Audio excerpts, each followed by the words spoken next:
Bhagnir Śakti Ramakrishne Sthitha Hiya Sarva Vidyā Swarupam Tam Saradam Pranamamyaham. Om Naomi Devim Sharirastham Nrityato Bhairavakrite Pravrim Megha Ganya Vyoma Vidyulekha Vilasinim Naomi Chit Pratibham Devim Param Bhairava Yoginim Matarmana Prameyam Shulam Bojak Kitambaram Kitaspadam Janma. Salutations to Sarada Devi, that goddess of speech and wisdom, who is inseparable from Sri Ramakrishna, the way heat is inseparable from fire, the power by which she is able to do anything at all. Salutations to that goddess who is the embodiment of all the Vidyas and all the mantras. Kālī, Tāra, Shodashi, Bhuvaneshwari, Bhairavi, Chinnamasta, Dhumavati, Bagala, Matangi, Kamala, and others. Salutations to that goddess Sarada Devi, to her we bow. Salutations to this energy, Kundalini, which abides in the body of the dancing Shiva, who is the goddess playful and beautiful, like a streak of lightning flashing across the monsoon season sky.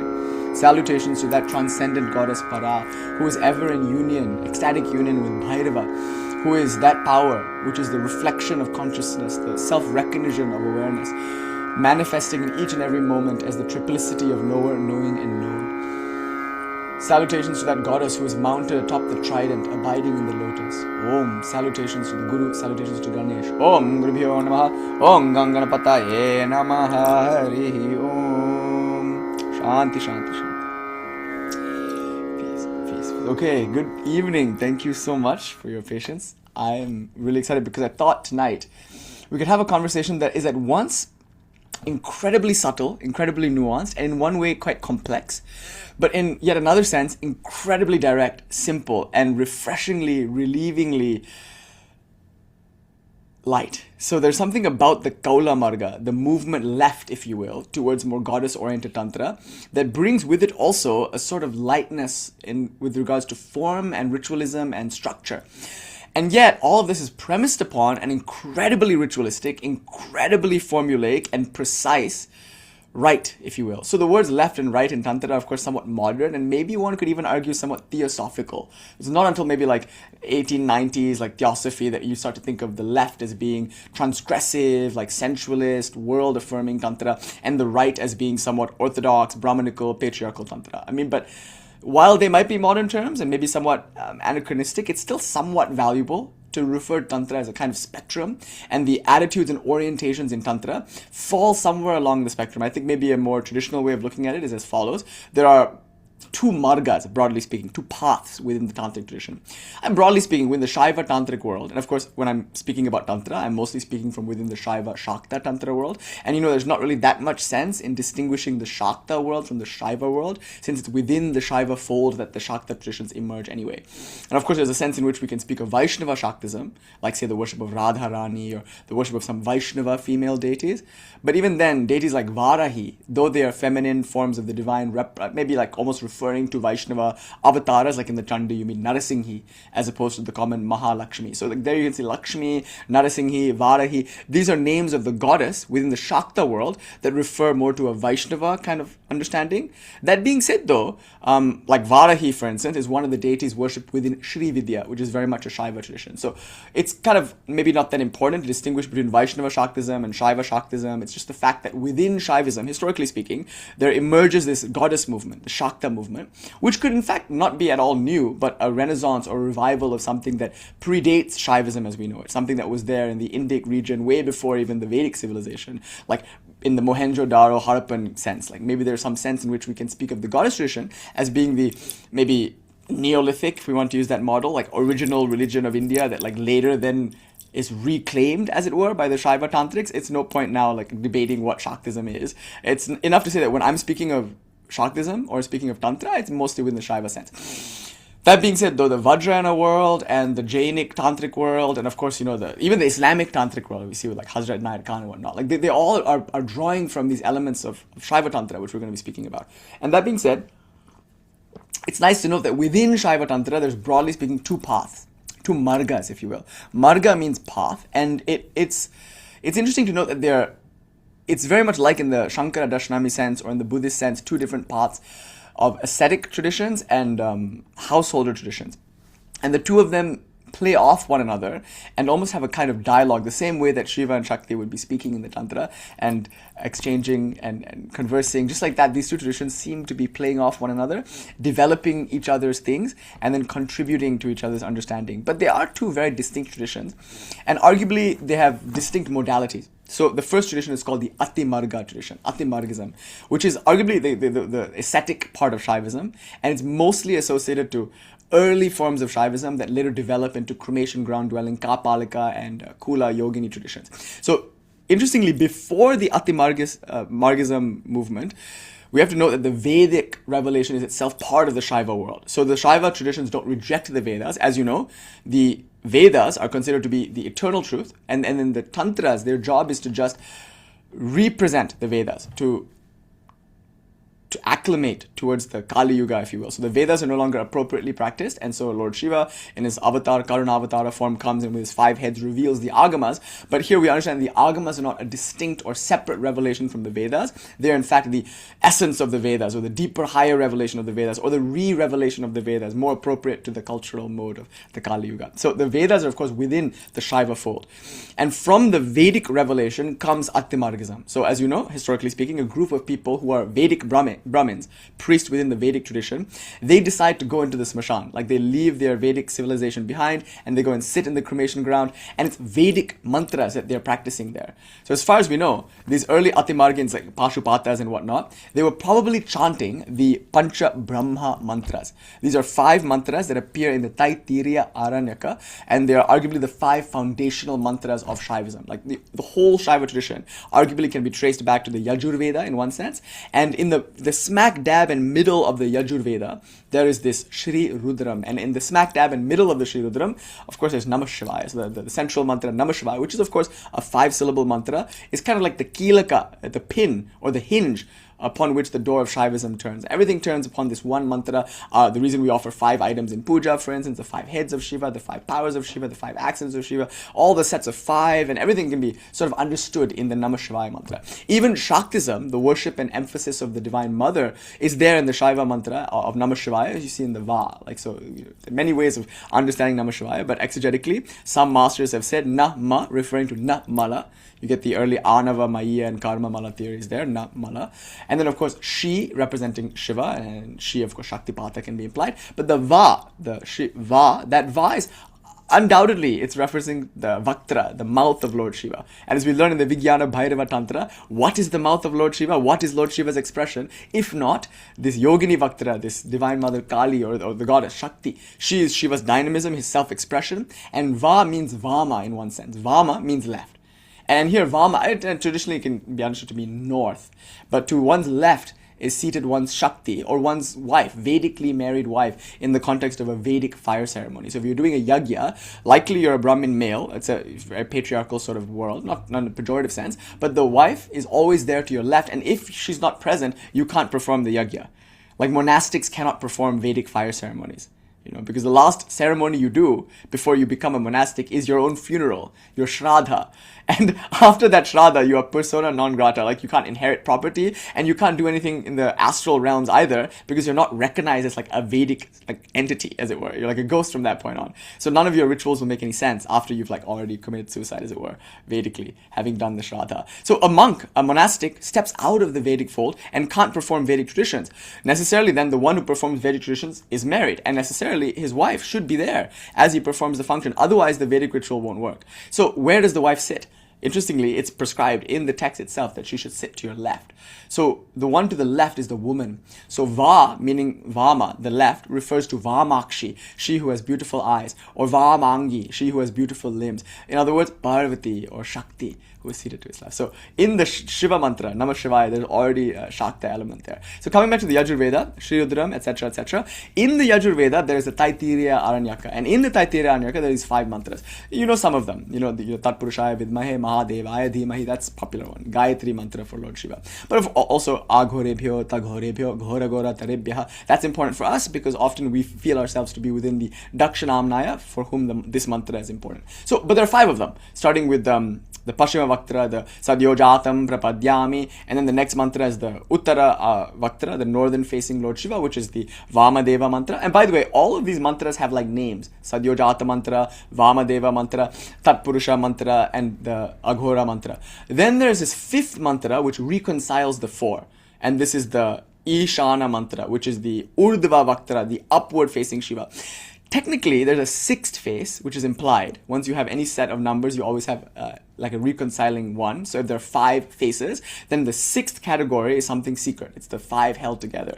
Not everyone will recognize the sixth face of Lord Shiva, though. Many will say the fifth face of Lord Shiva acts in that capacity as the reconciling one in which the 4 exist. Like the 4 heads of Brahma, like just like that, there are 5 heads of Lord Shiva. Shiva having 1 extra head, which reconciles the 4 heads. But here you can even argue there's a 6th head, and the 6th head is called the secret head, the Guhya head, and that's the one that looks down. So Shiva looks in all 4 directions: north, south, east, west. He looks up, the Urdhva Vaktra, and he looks down. It's a metaphor, it's a symbol for something very deep that we'll come to in a few moments. So in Yajurveda, you have these 5 mantras referring to Shiva's 5 heads. In the Raurava Agama, you get the Vyoma Vyapine mantra. There, the 5 heads are like parts of Shiva's body. So Shiva's head is indicated by one mantra, his torso by another, his legs by another, like that. So the 5 chakras you often see in Tibetan tradition. Still, we use a 5 chakra model there. In the Vajrayana world, it's very rarely 7 chakras. It's usually 5 chakras. And in fact, in the yogic world, it's rarely 7 chakras, it's 6 chakras. And in the Tantric world, it could be anywhere from 1 to 3 to 5 to 12 to infinite. Infinite degrees between any 2 chakras can also be chakras. The understanding of chakras is very complex. So 5, though, seems to be pretty standard. 5 heads of Lord Shiva, 5 powers, 5 actions, 5 items, and that 5 system is applied also to chakras. 5 chakras, 5 parts of the body, and also interesting 6 limbs, you can say, if you give up one of the 6 limbs, early Shadanga model. Panchanga. In fact, even in the Purasharana section, in the Kaulamārga Tantra, which we were studying together last week, you saw there that there are 5 limbs to the Purasharana also. Panchanga Purasharana. That being said, the 5 parts of the mantra, this is very important, the 5 parts of the mantra are understood in the Vyoma Vyapine mantra to be the 5 parts of Shiva's body. So when you put together Namah Shivaya, and more importantly, when you put together the Pancha Brahma mantras, the 5 mantras from the Taittiriya Aranyaka, you get Shiva's body, like his corporeal form, as it were. If this Amurta, this formless one, were to have a form, it would be in the resonance of these 5 mantras. So when you chant the mantra, you are sonically crafting, I should use a better word here, you are sonically recognizing the form of Lord Shiva. This is the main thing to point out, that the mantra is synonymous with the deity to which it is ascribed. And there's like very complex theological, exegetical work on this. I shouldn't even say theological, because some of this work was done by non-theists like Jaimini. Early Vedics were not interested in God, capital G. They recognized certain forces in reality, and they had ritual modalities to contact, harness, and channelize those forces, but they still had very deep philosophical questions. For example, Jaimini, the great Vaidika, this master of the Vedic tradition in the philosophical age, he asked this question: if a rich man were to use the Indra mantra, like invite Indra to his yagya, and a poor man were to do the same, which house is Indra going to go to? Does Indra choose? Both of them are using the mantra, right? And we say they're using the mantra at the same time. Indra, who is an entity, arguably a deva, a deity, would he go to the rich man's house or the poor man's house? Will he be obliged? Would he be forced to go to both? And how can he be in 2 places at once? Does he have the power to split? And if so, which entity is more Indra? Like, these conversations are very interesting and very important, because we're trying to understand why mantras work. That they work, I don't think the Vedics had a problem with. Unless you're like a Charvaka materialist, more or less you have the sense that the Vedas refer to something real, and that if you perform the rituals enjoined by the Vedas, real effects will occur. The Vedic tradition is a realist tradition that sees the world and the various astral beings, which the Vedas represent, as real. But the question then is, like, what are they? How do they work? Why does it work? And Jaimini and other masters like this come to this conclusion that the mantra is not different from Indra. That if you chant the mantra, it's not a cause whose effect is Indra's present. In fact, the mantra is synonymous with Indra. And the idea that Indra can be in 2 places at once challenges the idea of like a corporeal entity that's confined to one spatial and temporal coordinate. Like, the refinement of our concept of God goes from a sort of tribal polytheism, just like you see in the Levant, to a kind of monotheism maybe, and ultimately to a kind of monism. But all of that comes from contemplating how mantras work. But the first point to make is that even the non-theists like Jaimini, who don't necessarily posit God, even they will admit that the mantra or the Vedic hymn or something, like, it doesn't have to be a single mantra, it could be like a longer hymn, that is synonymous with the deity that is being invited. So when the rich man in his house chants the Indra mantra, and when the poor man in his house chants the Indra mantra, Indra is present in the very chanting of the mantra. There's no sense in which Indra has to ask, which house should I go to? I'll go to one and then go to the other. Or I prefer the rich man's house because I'll get a better offering there. He doesn't do that. And nor is it the question of whether Indra is forced to do something. Because if the mantra forces Indra to do something, he's no longer free. If God was compelled to come to your house every time you chanted the mantra, would she still even be God? After all, we know axiomatically God must be swatantriya.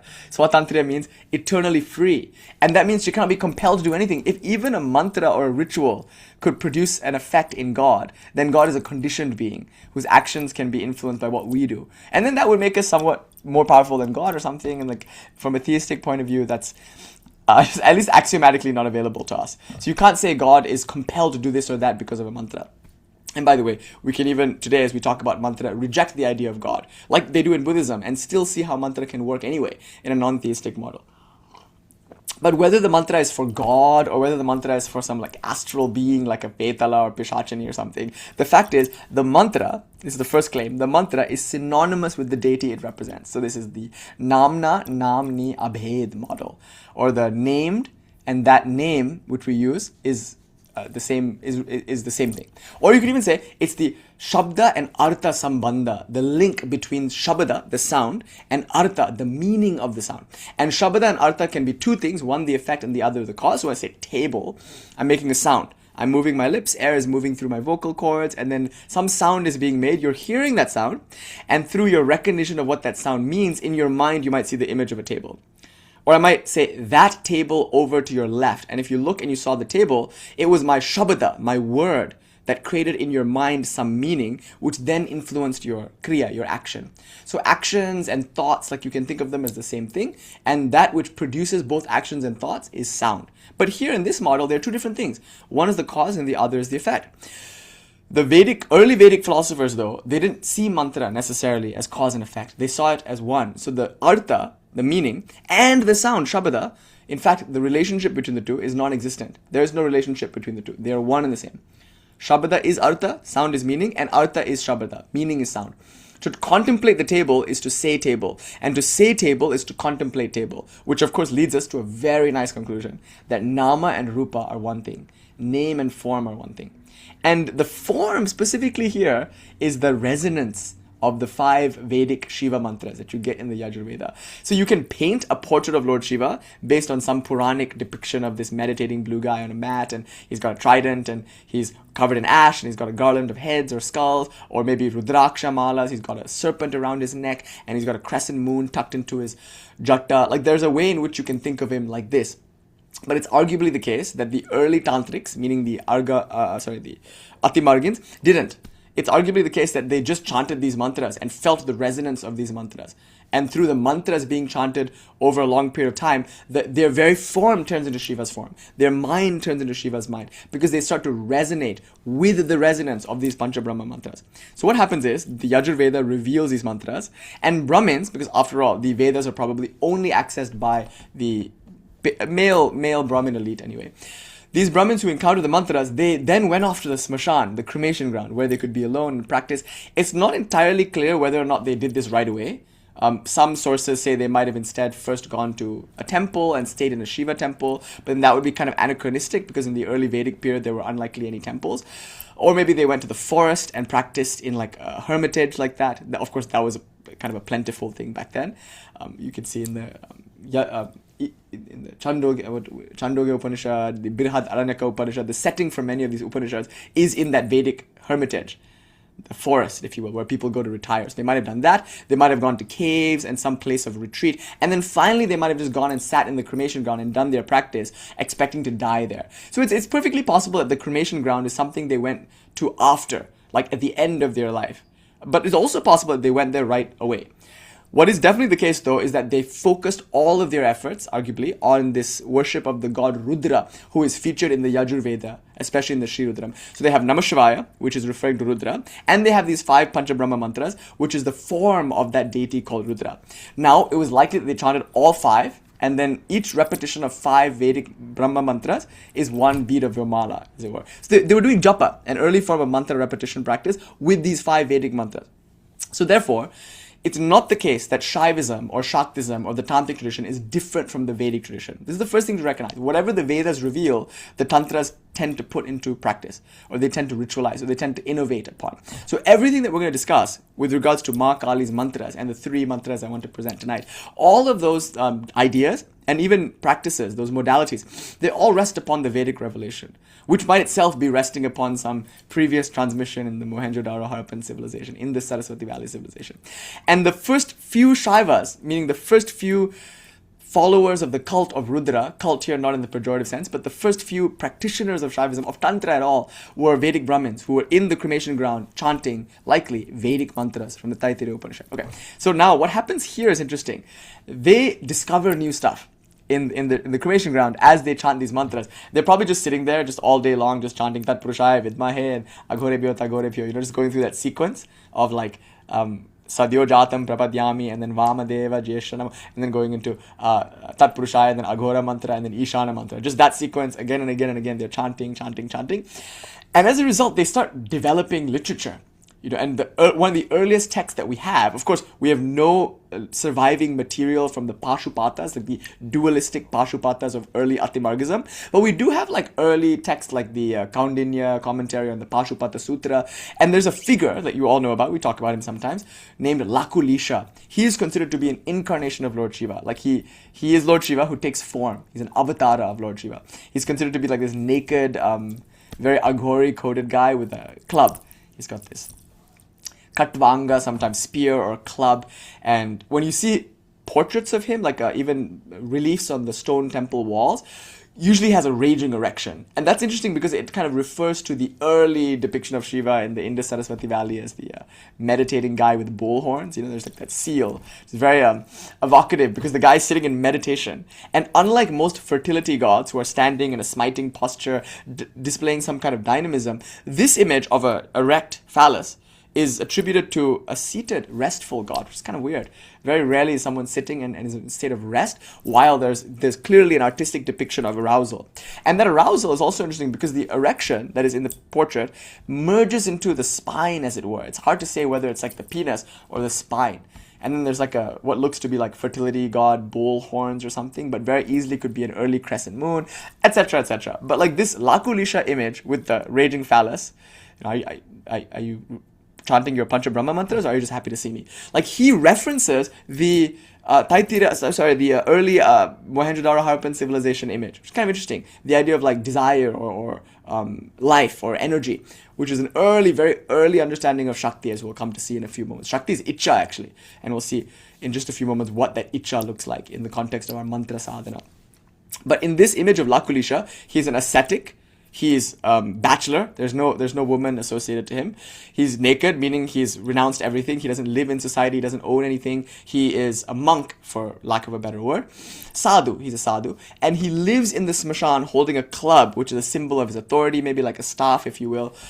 But importantly, he reforms the Pashupata Atimargan movement. This movement is called the Lakulisha Marga, if you will. But it's basically Pashupata Shaivism. The text attributed to him is the Pashupata Sutra and things like that. Now, these are dualistic traditions that are moving towards a qualified non-dualism. But the important thing to recognize is that it was only really open to Brahmin males who were ascetics practicing alone in the smashan. Their worship was almost exclusively for a male form of divinity called Rudra, for whom they felt devotion and who they saw as the monotheistic absolute of reality. So they almost like forgot about the other Vedic gods and confined themselves to the devotion exclusively to Rudra. Then there's this Nishvasa Sangita Tantra, which is again a very important Tantra because you start to see within this community a non-Vedic transgressive approach. So in this text, Nishvasa Sangita, there's this claim that the follower of Rudra, the Rudra Margin, can eat whatever he likes and drink whatever he likes and go and do whatever he likes, for he is always absorbed in the worship of Lord Rudra. He's always immersed in devotion to Rudra, Rudra Bhakti. This is a crazy idea, you guys, because in the Vedic period, especially for Brahmins, there are very clear injunctions on what you should do and very clear prohibitions on what you should not do. In the Manusmriti, in the revelation of laws and codes and whatnot, you can see you can't drink wine, you can't even sniff wine. If you were to even sniff wine, you would have to do a purification ritual. What to say of drinking it? You have to get reinitiated as a Brahmin, as it were, if you do any of these things like drink wine or eat meat. And then, of course, there are things like the onion and garlic and leek and mushrooms, and these are foods that you can't consume. There are places you can't go. The cremation ground itself is considered an impure place. You have to take a bath once you come out of there. Even the Jewish tradition, they do this, where like there's a special ritual that you do when you leave the cremation ground to wash off, as it were, the tamasic or heavy and inertia energies of the place. So there are places you can't go, people you can't hang out with. And again, all of this can be disputed also because there's a sense in which Vedics were sacrificing horses and eating them. Jayama brought this, and this is like a horse's jaw, for instance, and I always like say, oh, this is Ashwamedha sacrifice. Ashwamedha means horse sacrifice. So they likely ate the horses. You ate what you sacrificed often. And there's cow sacrifice, I'm sorry to say, but maybe early Vedics were eating beef also. It's like, they probably were, honestly, because they're clearly cow sacrifices. I mean, Nachiketa is complaining to his father in the Katha Upanishad about the fact that their cows are so scrawny and that in fact they should sacrifice bigger cows. So all this like Indian obsession with vegetarianism and the obsession with like food rules and the kind of nationalistic desire to use vegetarianism and food rules as a way to like exclude certain groups and create a certain narrative. Like all of that is somewhat modern actually. But in the period of Atimargism, which arguably you can date to the 500, 680, which in the Indian context is still quite modern, some of those rules were of course still there. And that's why it's quite transgressive and quite triumphant for the Nishvasa Samhita to say something like this. It doesn't matter what you eat, and it doesn't matter what you drink. For one who is absorbed in the worship of Rudra, these rules are no longer helpful, they're no longer supportive, you've outgrown them. And you'll notice, although this theme of like not being too concerned with food and with drink and with rules is present in the early Atimargan tradition at the very dawn of Shaiva Tantra, you're going to see also that what we're going to talk about today, when we talk about Shaktism and the three very simple single-syllable mantras for mother, it comes from the same modality, the same understanding that form is not important, structure is not at all important. It can help in the beginning, but there comes a time when a person must outgrow them. And arguably these Atimargans have outgrown them. They've outgrown the rules of what it means to live a pure and decent and moral and maybe even civilized life. In other words, they're done being civilized because they're now devotees. And they live not by the externally enforced rules of society, but they lived moved by the indwelling inspiration of love. And there's something about love that is uncivilized. Why? Because civilization is about reason. It's about contract. It's about law. It's about rules. And it's about regulation. But love seems to rubbish all of those things. Love is a kind of reasoning of the heart, premised maybe even on faith, which the mind understands very little about. The mind, with its cognitive and intellectual and logical faculty, is usually quite skeptical, as it should be. The mind, as it were, protects us. And by mind, we can refer to the cognitive, like left brain or prefrontal cortex or whatever. We don't need to get into the word manas and try to understand it now. But the mind, just to use that word to mean that part of us that doesn't want to have faith or like is cautious about believing in something and is not even able to really feel in the moment because of its reservations and hang-ups. And you can say these are all the natural and important ways of protecting yourself. But there's also another force within us that moves us to do things that the mind maybe doesn't want to do. And that force, sometimes it's called faith, sometimes it's called love, sometimes it's called inspiration. That force is arguably what makes us human. It's any time that force overrules the mind's natural tendency towards fear and reservation. It's that we call poetic and romantic. It's those people who live from the heart that we consider to be great heroes or heroines or hero people. Like those people make it valuable to be human. And we're always excited when we see someone live out their inspiration, their passion, especially when everything was against them and it seemed unreasonable for them to do what they did. And there's a whole Bruce Springsteen kind of bit where he like has a choice. Either he can cash out and like save some money or something, or he can risk total economic ruin in order to make that final like one last try at the album. And he just goes with the second option. He has so much faith in his songs, so much love for his music, that he would rather go bankrupt than give up. And so he like makes this really financially risky decision, and it just so happens that that's the record, the Born in the USA, that's the one that was really big. And then we're excited. We're like, look, he succeeded. But the success was not necessarily what happened after the album was made and after it was received very well by the world. The success was the fact that he was willing to take a risk, to step into the unknown at like what could be great personal expense, in order to follow some deep inspiration in his heart, which couldn't be understood by the mind. So things like this, great strokes of genius, like in art, in science, in politics, in society, like they often don't seem plausible until somebody does it. And the reason the person did it, though that at that time didn't seem plausible, was because something within them was more powerful than their mind skepticism. I could say the heart has its reasons, which the reason knows not, the Blaise Pascal idea. So religion, when it comes to faith and mysticism, is often about this intuitive knowledge, which is a deeper mind. You don't have to split the mind and heart as if they're two different things. You can say the heart is like a deeper part of the mind, maybe. The innermost aspect of the buddhi, or the intellect, is this imaginative, intuitive, embodied wisdom sense, which is often felt as emotion or desire. And maybe desire is not the right word. Icha might be the right word. I'll come to it. But this feeling of devotion called bhakti, which includes the word faith, vishwas or shraddha, it includes ideas of like buddhi and intellect and imagination and intuition. The word bhakti, devotion, is here in this text used to exempt a practitioner from the other rules that might at a certain point have been supportive for this bhakti, but are now redundant in the wake of it. Okay, so the Nishvasa Samhita presents the idea of transgressive practice, not for the sake of being transgressive, but just because it no longer serves that person to be rule-oriented. That person just does whatever they want now, because they love Shiva. And interestingly, love itself makes you do things that others would consider maybe kind of ridiculous or insane, because it's not motivated by something external. It's motivated by something internal, which at times can be at odds with the external. And that which is idiosyncratic, unique, individual, and that which is not available to the public consensus of opinion, like that will be considered insane or transgressive. But the motivation for doing it is not itself transgression. The motivation is not, again, that itself would be a kind of externally enforced thing. People are telling me to do X, so I will do Y. I'll do Y because I was told to do X and I don't like to be told what to do. Even that is externally forced. It's not that. I will do Y because I don't even have to ask why. I'll do Y and there's no why about it. It's just what happens. And if it happens to contradict your X, whether it does or doesn't matter to me. I do Y because I want to do Y, whether or not you agree with Y or X or whatnot. That's not even interesting to me. And the early Aghores, and we can't really call them Aghores, but these Atimargins, that's what they were like. They arguably didn't care about society because they didn't live in society. They weren't in marital contracts, or they didn't necessarily have children to raise. They had left all of that behind. They didn't have jobs to show up to the next day. And arguably, if you do that for quite a few years, you don't necessarily have the same reservations about doing things your way that people in society might have, because they might have real consequences. Their children might get in trouble, their wives might leave them, their husbands might leave them, their partners might leave them, they might lose their jobs. Like, everything becomes really complicated if you're in a bunch of social contracts within the overarching social contract of society. But if you stepped out of it and you live in this smashan, then what to say what you can eat and who's going to look at you and say, hey, he drinks beer? Like, that's not okay. That's rob him of his status as a Brahmin. That's what could happen if you drink wine in the context of your city in urban life,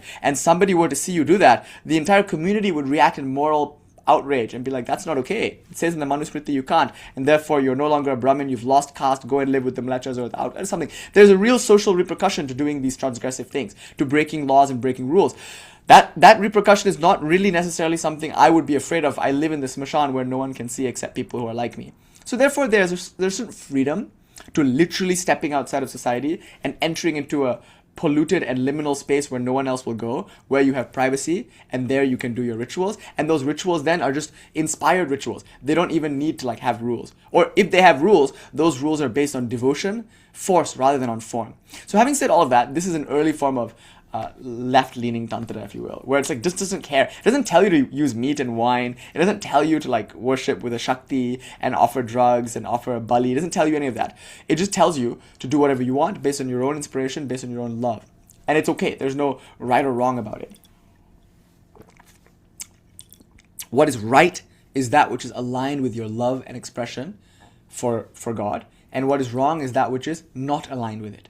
It's not exactly the social value of your action or the moral value of your action that makes something right or wrong. This is the exact philosophy of the Gita, by the way, where what Arjuna is being told to do by God is kill his guru. Like, Arjuna has to go and do what is societally wrong in one sense, because he's going to go kill some Brahmins, like Dronacharya, and he's going to go kill his own guru, and he's going to fight with his family, and it's all some Kālī Yuga type stuff. And there on the threshold of Dwapara Yuga, and Dwapara Yuga and Kālī Yuga, Arjuna has to face a morally ambiguous situation. In one sense, this is his duty, but his duty is causing him to do something that might otherwise be understood to be immoral. And Krishna is saying that doesn't matter. What matters is that it's aligned with your true calling. Like, you want to do this actually. And because you want to do this, and you're born with the qualities that make you want to do this, it would be right for you to do this. And even if this action was wrong, and you would rather go off to the mountains and sit and meditate, which others might consider to be a peaceful and like good thing to do, that would suck for you, because that's not your swadharma. It is not in your nature to go and sit in the cave and meditate. It is in your nature to fight. Therefore, remembering me, O Arjuna, fight. Go and kill those motherfuckers, meaning your guru and your brothers and your like respected members of society, your sages. Go and kill them. Like, God's instruction to man in the Bhagavad Gita, which unfortunately we all seem to forget, is go and kill those motherfuckers. Like, in my name, go and commit some heinous acts. Because God doesn't judge morality by human standards of morality.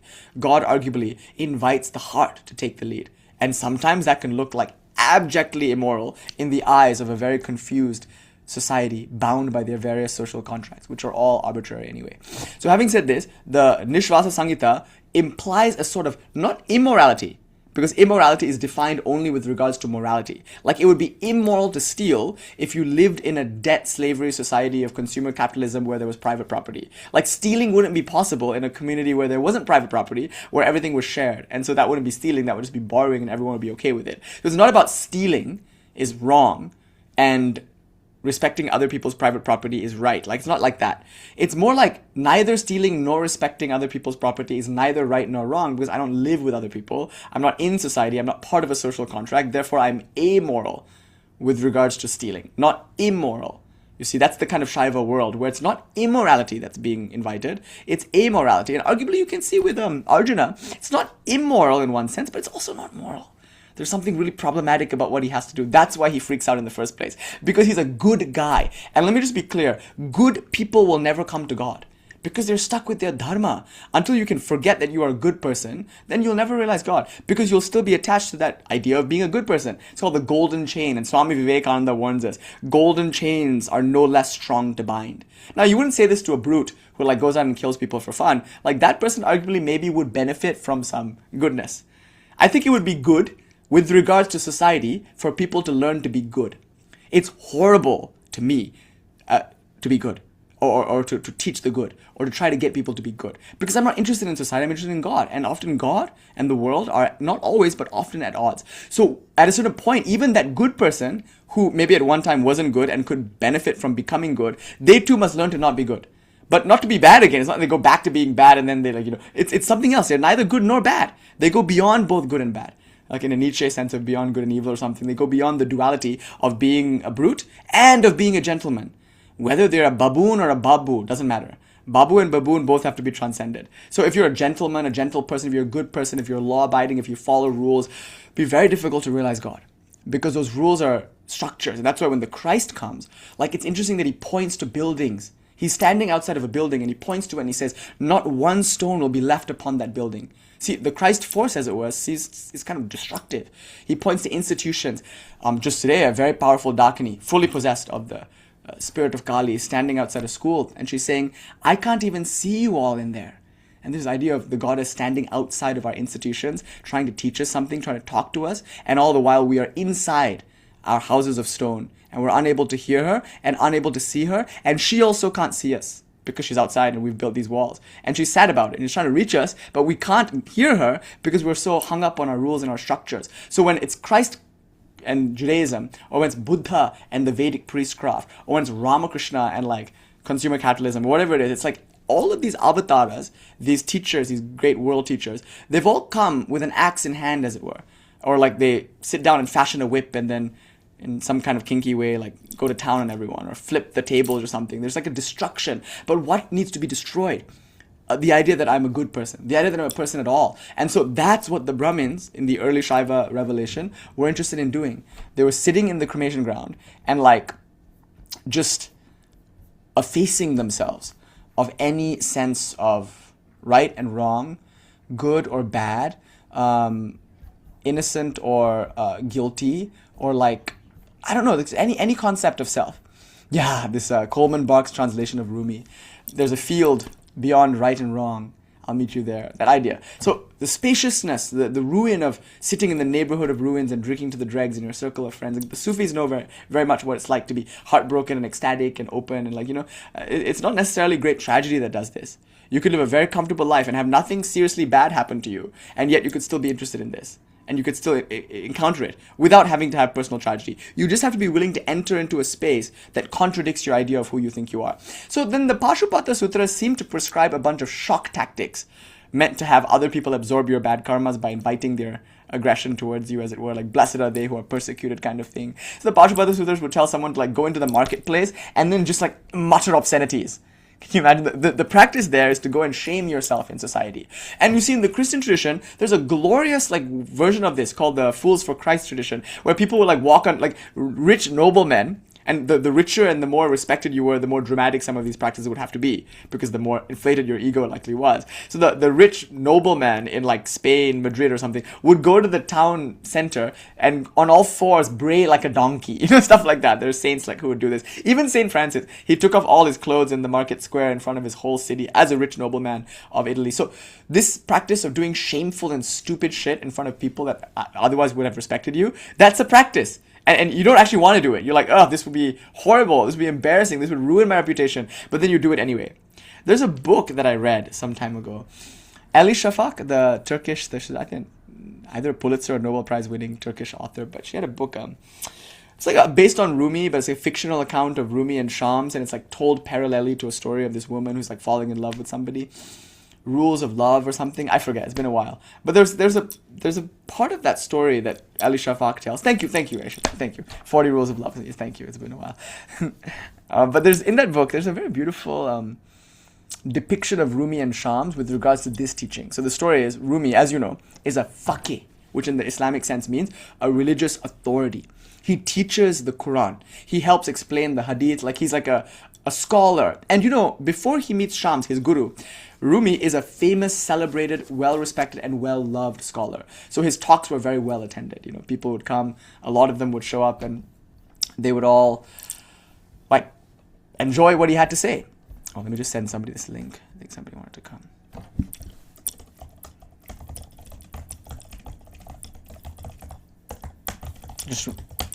Just reminded. I just remember that I was supposed to. Sorry about that. Okay. So he is liked, he's loved even, he's respected, and because of that, you can imagine that he has a very subtle and refined sense of self.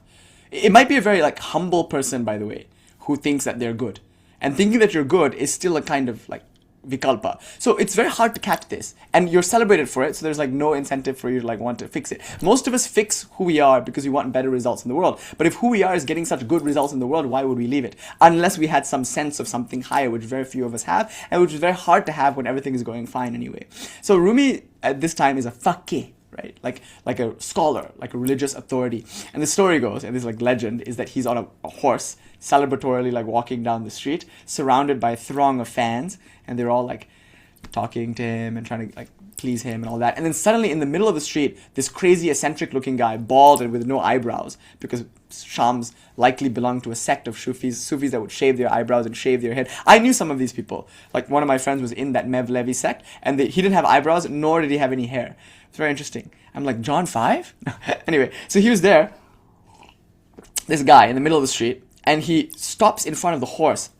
And Rumi is stunned because it's kind of a bold and somewhat provocative thing to do, to just kind of step in front of a famous scholar and bar his passage. And this man, this eccentric in the street, gave a challenge to Rumi, like a question, try to debate him. And he asked this question, who is greater, the Prophet Muhammad or the, I think, Sufi Bistami or something? Because the Prophet Muhammad died and said, how little of God have I known? Whereas the Sufi Bistami died and said, I'm full with God. Which one is better? Now, it's a trick question, because what Sufi Bistami seems to be implying is more satisfaction. That seems to be that he's greater. He's deeper in Allah, if he can make a statement like that. Whereas the Prophet seems to have died in dissatisfaction, as it were. How little I have known of God, something like that. So which is better? But you can't say Sufi Bistami is better than the Prophet, because the Prophet is the Prophet. That would be heretical to say. So then what is what is Rumi going to do? His answer was impressive. His answer was, the Prophet Muhammad is better. Why? Because the Prophet Muhammad understands more about God and then understands how much more there is to learn about God. Whereas the Sufi Bistami understood less and therefore he was satisfied with less. And so this man in the middle of the street was very happy. They fell in love immediately, as it were. And Rumi comes down off of his horse and meets him. And this man turns out to be the Shams of Tabriz, the son of Tabriz, who becomes his guru. Now, anyway, this is important. The faqih must learn to be a fakir. Fakir is a wordplay. Faqih means the scholar. Fakir means beggar or like ascetic. And so the fakir must be ruined and freed, as it were, from the shackles of his social contract. So the story is, at least as Ali Shafak tells it, Shams breaks down this ego. And one thing that he does is gets Rumi to go to the tavern and buy some wine or something. It's a pretty right-leaning story because eventually I think in the book they pour out the wine, they don't even need to drink it. The purpose is not the wine. The purpose is the purchasing of the wine in front of everybody. So Rumi doesn't want to do this because if he's seen in the tavern, it will be the talk of the town. And then everybody will say, oh my God, our faqih, our beloved scholar, who we thought was like a person of integrity, turned out to be like every one of the other religious teachers, a hypocrite, behind closed doors drinking wine. Who knows what else he's doing? In fact, I hear talk that he's having a homoerotic relationship with Shams. If he's visiting the tavern and buying wine, then he's probably also like doing transgressive, like gay sex over there in his house. Like, how horrific. Like, you know, people are already like, there's so much controversy around his closeness with Shams. Imagine what would the wine story do to that controversy. So this is a terrible thing. Like, Rumi would be publicly shamed, he would lose his position, he would lose his job, right? He might even be kicked out of the house, like his parents. So his wife was already kind of uncomfortable, his children, certainly his children were uncomfortable because one of his sons, like, had Shams killed. So it's a terrible thing to be in a family that might kick you out, like a Brahmanical society that might outcast you, to be in a job position that you might lose as a result of your views. It's a terrible thing to be in love with God. Right? Isn't it a terrible thing? It's an inconvenient thing. It's incredibly inconvenient to be in love at all. Imagine those of you who are in marriages, like stable, loving, happy marriages, and then one day you fall in love with someone. You're fucked. You're fucked either way. You'll have to like tell your heart no, which is sad, and you'll carry the wound of that, or you'll follow your heart and wreck your marriage, or end up in some ethical non-monogamy polyamory thing, and the rest of your days will be signing contracts with 10 other people. And like, we don't say monogamy in this economy. Oh my God, like how will you pay rent if you're not in a polycule? You have to be in an Ash Nico sort of like, but having said all of that, it's like this idea of ruin. Something will be ruined. Either your heart will be broken and like the possibility that you could have had with that person is ruined, or your marriage of 10 years is ruined, or your job is like the Coldplay concert or something. I think both of them had to like resign from their jobs. The Coldplay cheating cam or something. Anyway, so having said all of this, it's like inconvenient to fall in love, as it were. And I think the gopis, therefore, are really, really important because the gopis are risking everything for their relationship with Sri Krishna. Like, they're willing to risk their families, their jobs, their societal position in order to go and run off with God. I think it's really funny that God is so immoral, like in the Krishna sense, because in the Bhagavata, God either is telling you to go and kill your guru and go and fight and kill Brahmins, or God is waiting for you in the forest playing a flute and being all sexy and cute to get you to cheat on your husband. Like, what? So Krishna is fully aware that what these women are doing is adharmic. Adharmic in the sense that they're leaving their children behind. They might even be leaving their rice on the stove to boil over and whatnot. And they're certainly leaving their husbands, in one sense, to lie to them and run off to the woods and like have this affair with Sri Krishna. But to do this means you're risking so much. And that's why in the Gaudiya Vaishnava world, the Madhura Bhava is considered so holy. The love that Radha has for Krishna is in one sense greater than the love that Sita has for Rama. Because according to some schools, Rama and Sita, they're in love, but in this kind of conjugal, what do you call it, like a marriage sort of way. Like their love is lawful and legal. In fact, their love is something that is celebrated, until, Sita gets kidnapped and then all of that goes to shit. I don't know, sometimes, and this is just the Smashan practitioner within me speaking when you get into a particular bhava, so please take everything with a grain of salt, but this especially. Sometimes I feel like Rama's life is not an example of dharma. Do you mind if I say that?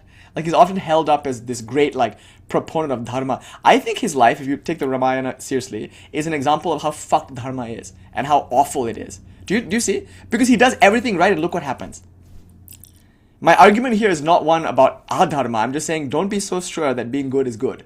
I think being good is horrible. Maybe it's not as bad as being bad, but it fucking sucks because it's not real. It's like based on the opinion of others. See, for Rama, what is dharmic is to deny his heart. Do you understand? Okay, also I have to give you a disclaimer. On my Tamil side, I'm Sri Lankan. So I am indeed in Ravana Kula. So that means maybe somehow epigenetically, my very bones will have me say, history is written by conquerors. Don't preach your heroes as if they're not somebody else's villains. Anyway, I'm just playing with this idea. But I mean, putting that aside, I'm going to speak from Bibhishana point of view, okay? Like Ravana side, from a Bibhishana point of view, even Rama had to learn at the end of the day that public opinion sucks. To be a good dharmic king, he has to tell his wife to go live in the forest and he has to rule without his wife. He can't even perform Vedic yagyas anymore because you need your wife to sit to your left. So he has to construct a golden Sita because he refused to remarry and has that golden Sita next to him as he performs rituals. So poor guy, he's sitting there with a statue of his wife. His wife is alive, but it's not like he's even like able to correspond with her. And there he is trying to be a good king. And he ends his life on his knees crying in the middle of the courtroom, having realized the utter ruin of his life. Having spent years fighting a siege to get back his beloved wife, only to have his people reject her twice. It's terrible. Dharma is terrible. And Rama, who comes to kill, right? What a crazy thing to say. Dharma is terrible. From a certain point of view, of course. From another point of view, it's a goal. A lot of people need to learn to be good. But we're talking to good people and telling them to stop being good.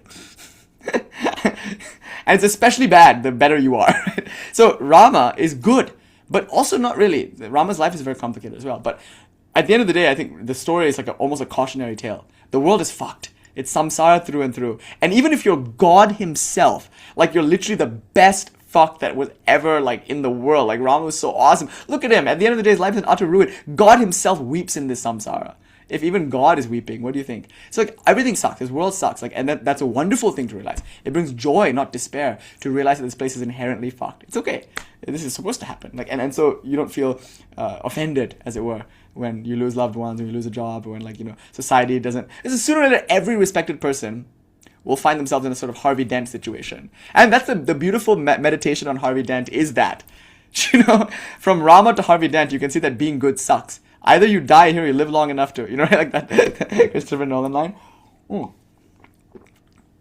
It's just really difficult to live from a concept in your head about who you think you are or who you are supposed to be. And so when Rumi is told to go and buy wine, this is like literally like death for him. Because existentially, to die as the person that you are, I mean, imagine if you have a really big Instagram account or something, or a really big TikTok account, or a really big some digital presence on some platform that's like really like kind of where you get your sense of validation from, and you feel, I must be a good person because like all the people on the internet seem to really like me. Now, what happens if you lose that account? It will feel like death, actually. It might feel like a kind of like I've died. My digital persona has died. And not only that, you know what's worse than death? The horrible and agonizing death of career assassination. Hey, Fabricio, you're there. Jaima. And what will happen if like you're celebrated one day and the next you're not?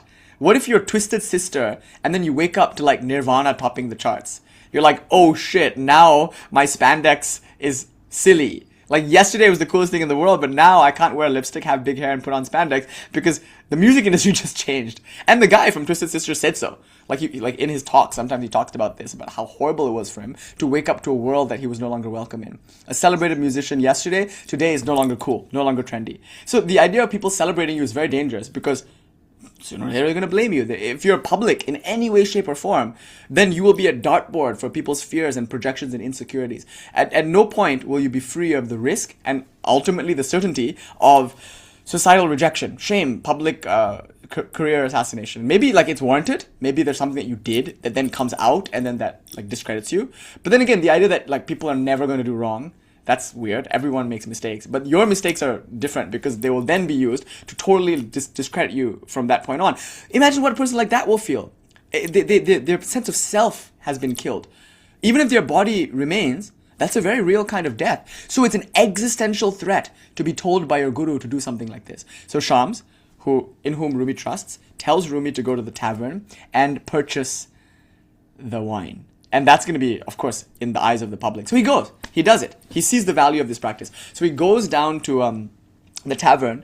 And not only does he purchase the wine, allegedly, at least in the Eli Shafak beautiful dramatization of this story, he sits there and hangs out with other people in the tavern. And this is really beautiful because these are people with whom he would not otherwise be communing unless he did this practice. This is not the kind of person that goes to his talk, or the kind of person that he would find in the mosque, or the kind of person that is in a high society position of learning and culture. This is usually a person in the lower echelons of society who is rejected by society, who in some sense has also been rejected by the institutions of religion. These are the people that the Christ loved the most. Today, I was with my friend, and she said something profound to me. She's a teacher of mine, actually. She said something so profound. She said, even the Christ disciples might not have slept with the houseless, but he did. It's a really remarkable point, that we who follow the Christ refuse to be Christ-like, because what it is to be Christ-like is to be a fool. In fact, it's to court danger in some sense. It's not clear whether or not a woman can do it, except my friend is a beautiful young woman who, pretty much sleeps on the streets. She was houseless for a long time. She only just got housed now, but, it sucks. Her living condition sucks, and it's, scary. I visited her today in that place, and it's like to be a beautiful young woman in, this place where everyone around you is, maybe struggling from drug addiction or mental illness. There are people who have fallen through the cracks or are misunderstood. It can be really scary, except that it's not. When you're actually in those communities, you find that they're way more supportive than you could ever have imagined. And there are ways in which that you're protected there that you wouldn't in this society even be protected. But anyway, having said all that, we don't need to get into that now. The important thing to point out, though, is that the Christ would go to people who no one else would go to. Everyone else would kick these people out. The Christ would be amongst them. And when asked about this, why are you hanging out with prostitutes and tax collectors and whatnot, his response is very simple. He points to the doctors in the Sikh metaphor. He's like, well, where else is the doctor going to be? Where else am I going to go as a spiritual teacher if not to those who are most afflicted, or more importantly, those who are ignored? They might not even be most afflicted. They might not be the sick. They might actually be the healthy. Arguably, the Christ might just be hanging out with his kind because he might just vibe with a group of people who maybe don't have money better than he would vibe with rich people. It's actually not true. He vibes with everyone. The Christ is just as likely to be found in the house of a very rich Pharisee like Simon, being wined and dined in the most exquisite way, and he's comfortable there. And he's just as likely to be found in some manger or something, under some bridge, with some heroin addicts, discussing the very highest metaphysic. The Christ, like Vivekananda, even Vivekananda was like that. Oh, Jai Ma Harda, good to see you, Ji. Jai Ma Jai. Yeah, that is a smashan. Swaha, some fires are to be lit. So, this idea of Christ being there amongst the houseless is very important, because Rumi would not have otherwise met all these people, the lower castes, if you will, of his society, had he not been willing to step out of the social position that he had, which he did by going to the smashan, not the smashan, in this case, the tavern. So there he is at the tavern, and it's arguably the case that it's only when he meets these people that he gets a bigger slice of life, that he expands his being. And that's arguably when he starts to realize God. He starts to feel the presence of God more and more, the less and less he identifies with his concepts, with his learning, with his notion of purity and whatnot. And arguably, this continues. It's not just about the wine in the tavern. It's also about the fact that people now think he's gay and that he's having this illicit relationship with shams. There are all these things that one by one seem to ruin his life. And his life was indeed ruined. And the culmination of all of this came when not only did he lose his position as a teacher, and not only was he disreputable, but also his son, his very own son, who he loves, betrays him by hiring an assassin to kill his perhaps lover, perhaps guru, perhaps both. Shams is killed, stabbed in the night, and thrown into a well by his very own family. And arguably this is because Shams is not only discrediting Rumi. By discrediting Rumi, Shams is discrediting Rumi's entire family. And the family is of course not happy with this, least of all his son, who is the inheritor of Rumi's scholarly empire, So Shams is killed, Rumi is devastated, and there's a beautiful Kaulamārga translation that says, "Love came and took away my prayer beads." So important, you guys. This is the theme of the lecture, actually. I'm still just kind of warming up. And in one sense, even waking up. But just to warm up, this idea of prayer beads represents structure, rules, forms. It represents learning. It represents religion. The prayer beads in Islam, of course, very important. Islamic practitioners are doing zikr, just like yogis do japa on their malas. The Islamic practitioners are very fervently doing zikr, repeating lines from the Quran and whatnot, which actually, even in the Sufi tradition, your guru might give you. I used to hang out with these Jarahis, and they had a very similar tradition. Jarahi Sufis, they got a mantra. By mantra, I mean a line from the Quran, from their guru, which was secret, and they went off and chanted it on their rosary. So what Kaulamārga translates this as is love, came and took away my prayer beads and left me only song and dance. What a beautiful idea that, like, when religion goes, spirituality starts. When the forms fall apart, the force can flow, as it were. So Rumi needed to be ruined, first as a public figure, then in his own mind, in the idea of who he thinks he is, how good he is, how dharmic he is, how loved he is. And then, of course, his life fell apart in the greater sense when his guru was killed by his own son. Then, in that despair and in that tragedy, he becomes a poet. So he goes from being a faqih, a scholar, to a fakir, a madman of God. So what happens to the early Brahmins, the ascetics, it's essentially the story of love. Like, what is it to love? Like, what would it be to lose yourself in reckless abandon? So these are a few archetypes, if you will. Think of the gopi. When we think of what she's like, it's always with a kind of madness. So it's that Blaise Pascal, the heart has its reasons, which reasons knows not kind of thing. So the gopi has her pot of rice on the stove. She has her children, maybe a baby, an infant, crying in the other room. She has her husband, who she's legally and Vedically married to, in a community that is incredibly fervent with regards to monogamy and whatnot. Like, there probably is not a community in the world as invested in the institution of marriage as the Vedic community, because you can't perform a Vedic yagya, a fire ceremony, without having your wife sitting there. And like, the whole structure of Vedic civilization takes for granted the nuclear family, as it were. Now, that being the case, imagine what the gopi feels. There's Sri Krishna, who is playing the flute and being dangerously attractive in the forest. And if you've seen pictures of Sri Krishna, even the straightest among you will be like, fuck. Like, he's something dangerous to the gopi. The fact that the gopi met him, by the way, this is one interpretation of Vrindavana Leela, right? There are many ways to understand the story. In fact, in the text itself, an argument can be made that Sri Krishna is perhaps, 11 at this time. So we're talking about a kind of puppy love sort of thing with these young gopis, or I don't know. But in the popular imagination, the image that we get is of a young woman falling in love with a mysterious young man who is not her husband, which is a very inconvenient thing to have happen to you. So like I said earlier, there are two choices here, or three, right? But the two choices that might have been available to the gopi at that time, of course, she's not going to have a conversation with her husband about ethical non-monogamy. I don't think that's available to her in that cultural period. Rather, she might either have to give up her love for Krishna, which would ruin her within, maybe, because she's so drawn to that calling, or... and she might even have to live a lie. For the rest of her life, she might have to be in a marriage that she resents, because it was the kind of marriage that caused her to lose out on perhaps the greatest love of her life. And that's a sad thing, because that resentment that she has for missing out on something beautiful might manifest in her relationship as a hatred for her partner, It might come out in like these little ways. And so the rest of her life might be a hollowed out, empty husk of just fulfilling social obligations and taking the kids to soccer practice, but she's dead inside, because Sri Krishna played his flute. She heard it. She felt the call. Many are called, but few answer. And she had the chance and missed it, you could argue. So that might be a terrible choice. And like we said earlier, if she chooses to go to the forest and she's found out, not only will, she probably will get divorced, but in India, in that period, it's like horrific, because, your society will cast you out. And to be a widow is actually a really dramatic and terrible thing for much of Indian civilization, especially during the 700 years of the Mughal rule. Like, it's a terrible idea to give up your husband and your life, because you as a woman will probably not have any economic opportunity. You'll be impoverished. And not only that, society might not even support you, because you're not a widow because your husband died. You're a widow because you're an adulterer. And even in the Christ Leela, you can see that there's a special hatred, as it were, reserved for the adulterer. And it's arguably the case that that woman isn't even an adulterer. Like, Christ has to step in and like protect her from a mob, because there's this like rage against there's rage against women to begin with, but especially any woman who exhibits any kind of sexuality or passion. If she has the slightest of emotions, it's called hysteria. If she asserts the slightest and most reasonable of needs, it's called being needy or indulgent, or like she's bitchy or something. The woman is in a very socially precarious position. And because of that, when the gopi decides to leave her pot of milk on the stove, when she decides to leave her crying, sleeping infant, or, well, not crying and sleeping at the same time, but when she leaves her crying infants, and when she leaves her husband to, in the middle of the night, inexplicably run out into the woods, moved by a divine stirring, that's wonderful. We as humans celebrate that. Although in one sense, it's not immoral, it's just amoral. Like, she's fallen in love, and the love that she feels for Sri Krishna is more real than any social contract she could be a part of.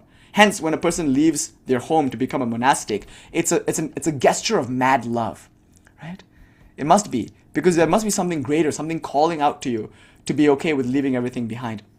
So the gopi is a symbol for mad love. And when you see the poetry around this tradition, the Vrindavana Leela, the Vaishnava kind of gopi Leela, you see that it's always a kind of madness that's celebrated. So the gopi, for instance, she's wandering the woods, and everything in the woods reminds her of Krishna. So she sees a creeper creeping around a tree, and she weeps and says, "Oh, creeper, you are how I used to be when I used to wrap around the arms of my beloved. Like a creeper, and Krishna is like the tree. Like that, the two of us would commune." And then she will weep. She'll see the color of the sky, and she'll think, "Oh my God, this twilight purple is the color of my Sri Krishna's skin." Or she'll see wildflowers, and she will think, "These are the very flowers that adorned my baby's hair," or something like that. There's another Bengali, I think, hymn to Krishna that I like, where this gopi compares him to all her jewelry. And she says, "Oh Krishna, would that you were my nose ring, so that you could be touching my lips at all times. Oh Sri Krishna, would that you were my necklace, so that you could be nestled in my bosom at all times. Would that you were my girdle, so that you could wrap around my waist." Like stuff like that, really erotic, really sensual, but it's based on a kind of madness. How could Krishna be a nose ring? Isn't a nose ring an insentient object? No, not for the gopi. For the gopi, the one who is madly intoxicated with Krishna, everything not only reminds her of Krishna, everything is Krishna. She sees her beloved in all things. And if you've ever had a crush in middle school, you know what I mean. Right? Like, there's no better education in religion, in spirituality, than puppy love. Like, falling in love when you're in middle school. Like, immediately you understand what loving God is like. The obsession, the fearlessness, the joy. You could get like a bad grade on a test and know that that's going to be really bad for you when you get home. Your parents are going to scold you or whatever. But you're still happy because you can think about the person that you're in love with. You know, you're always happy. You're always excited. Can you imagine being excited to go to school? Who is excited to go to school until you have a crush? Then you're like, "Oh my God, I'm going to see my crush," or something. Everything changes in life when there's the glow of love. And literally, metaphysically speaking, in each atom is the pulse of reality, which is what Sri Krishna is, reality itself. So even in the insentient nose ring, his presence can be felt, if only as a kind of suggestion or association. You know, Sri Ramakrishna, when he would exhibit Gopi Leela, it was very interesting. He would see a British boy during the British Raj in India, like kind of, I don't know, leaning on a tree. And the boy would have his arm up like this, and so he was kind of bent in three places, tribhanga. Elbow is bent, hips are bent. You know how Krishna, like there's that, what do you call it, you can't see because I'm all black, but you know, like that.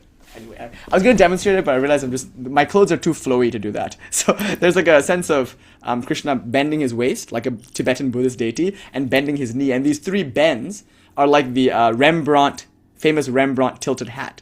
The Dutch man with the tilted hat represents this sort of like bohemian figure. Similarly, Krishna, like a Tibetan Vajra deity, represents a fluidity when he bends his waist. It's almost like an effeminate sort of softness, and with that sensuality implied. So when Sri Ramakrishna saw this in just a random kid he was reminded of Krishna, and he went into samadhi.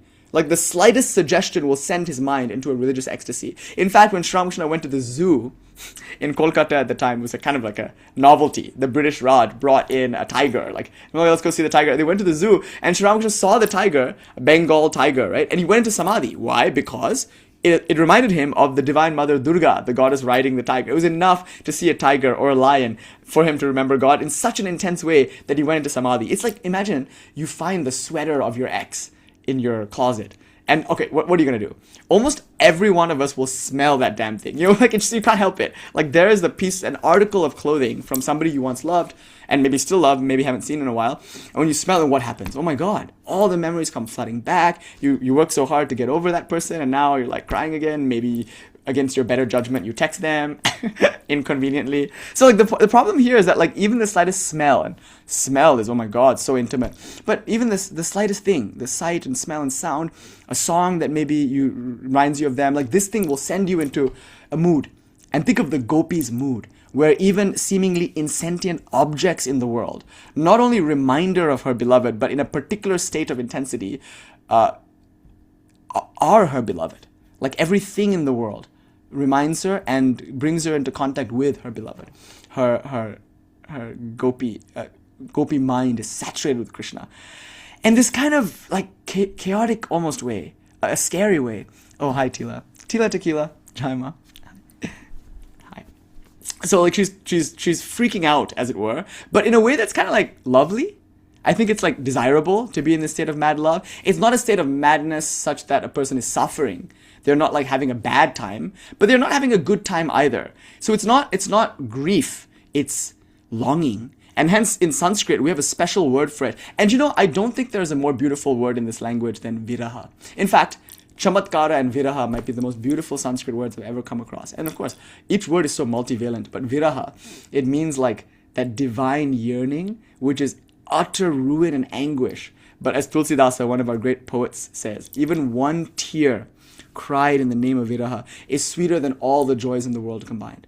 So imagine this idea of living life so intensely and so really that even when it's abject pain, that's still more meaningful and still more desirable than like the shallow joys and pleasures of the world. So that divine longing you often see in theistic devotional traditions, like in Christianity, like where there's like a love for Christ or like a love for God. When you see in, say, Vaishnavism, a love for Krishna, usually dualistic theistic religions, they usually have this like affinity for this mood, this longing for God, who is seen as the other. Even in non-dual traditions, think of like the Norse tradition. Now here, Odin is on a quest for knowledge. Like knowledge is his God, but he's not a jnani, he's a bhakta actually, because he loves knowledge so much that he's willing to like straight up cut out his eye for it. And that's what Vishnu does also when he worships Lord Shiva in that famous Purana, where he gets the Sudarshana Chakra. So the willingness to like cut out your eye, like who does that but someone who's madly in love? There's a kind of nihilistic recklessness that only a moth knows who is in front of a flame. So this willingness to plunge into the flame, or like the self-immolating sati, for instance, the mad gopi, this mad fool for Christ, like Saint Francis or something, naked in the middle of the market square. This is celebrated. We like this. There's an André Breton, the French surrealist, and he has a book. I didn't very much like the book. I mean, the book is okay, but I like the title of the book, L'amour fou. Just mad love, right? It's a great title, Mad Love, L'amour fou. And that's exactly what all of the lovers of God demonstrate with their madness. And it might be painful though, that's an important thing to point out. And yet that pain, Shiva, good to see you, Manjayama. In Bengal, the ground in Bengal is soaked not only with the tears of gopis, but with like people like Chaitanya, who pretty much almost drowned himself because the river reminded him of Krishna, of the Yamuna actually. And he was so in love with the Yamuna, with Krishna, that he jumped into the river and nearly drowned out of love for Krishna. So it's this self-destructive love that's not problematic, it's not pathological, it's deeply positive, but in the way that people of the world would not understand.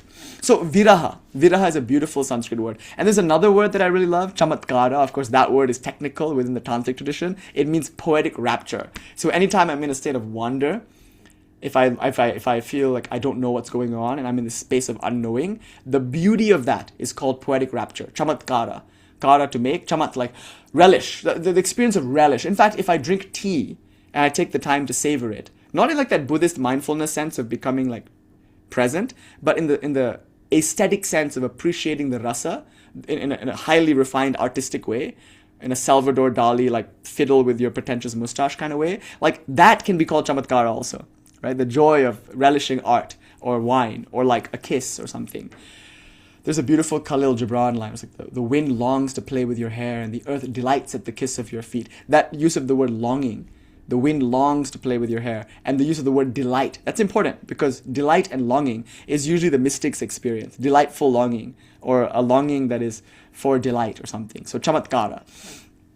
So chamatkara is a technical term. Viraha is also a technical term. And this viraha that you see in the gopis, it's like so great that it doesn't take into consideration reason, what to say of morality. Like morality only works when there's reason, arguably, and reason and morality are both features of society. Like that social contract of relating to one another in a particular way as per the moral code of our time. Like that contract is only possible when we care at all to be in society. Like if we don't care what people think of us, and if we don't care to relate to like the collective, to the community, if we're not worried about our jobs or about our families, then chances are like reason is not that reasonable anymore, insofar as it's in the service of that social contract or that moral order, which is only relatively true to that community. Once I leave that community, even if I enter a new community, if I say move to Europe or something, like there will be a different moral code, maybe not that different from other Western liberal democracies, but still different. What's okay there might not be here. Morality is entirely relative to which community you're in. And if you are a lover of God, you belong to a very special community, a community of mystics. Poets, artists, mystics, they've always been misfits. Like you see a mystic, but the world will see a mistake, right? Like everyone who is a mystic, how few of them have been respected and loved? And if they are respected and loved, that's concerning. So the wisdom with God is foolishness with the world idea. So anyway, to come back to this, the early Shaiva, the early Tāntrik, is a mystic in the sense that his love for Shiva, his bhakti for Rudra, causes him to leave society behind and leave necessarily his social contracts to step out of reason and even maybe morality, at the very least rules, if not even morality, to go to a place that his culture tells him is unholy, the cremation ground. And in this unholy, impure place of death, he sits and contemplates his beloved, Rudra, who is the embodiment of death. And because of this love, to come back to the text we quoted earlier, the Nishvasa Samhita, because of this love for his ideal, he is willing to forego, or not even forego, he cannot anymore follow the rules of the society he left behind. You know, he's in the madness of his love, he must be free to express that love how he wants. And to do that, he cannot be a rule-abiding, lawful citizen, as it were. So that being said, the early Shaiva is a sort of liminal figure, an outcast figure, a weirdo, a stranger. And this l'étranger is the best devotee for Shiva, who is himself a stranger deity. Shiva, as you know, the foundational understanding of Shiva is that he's not in society.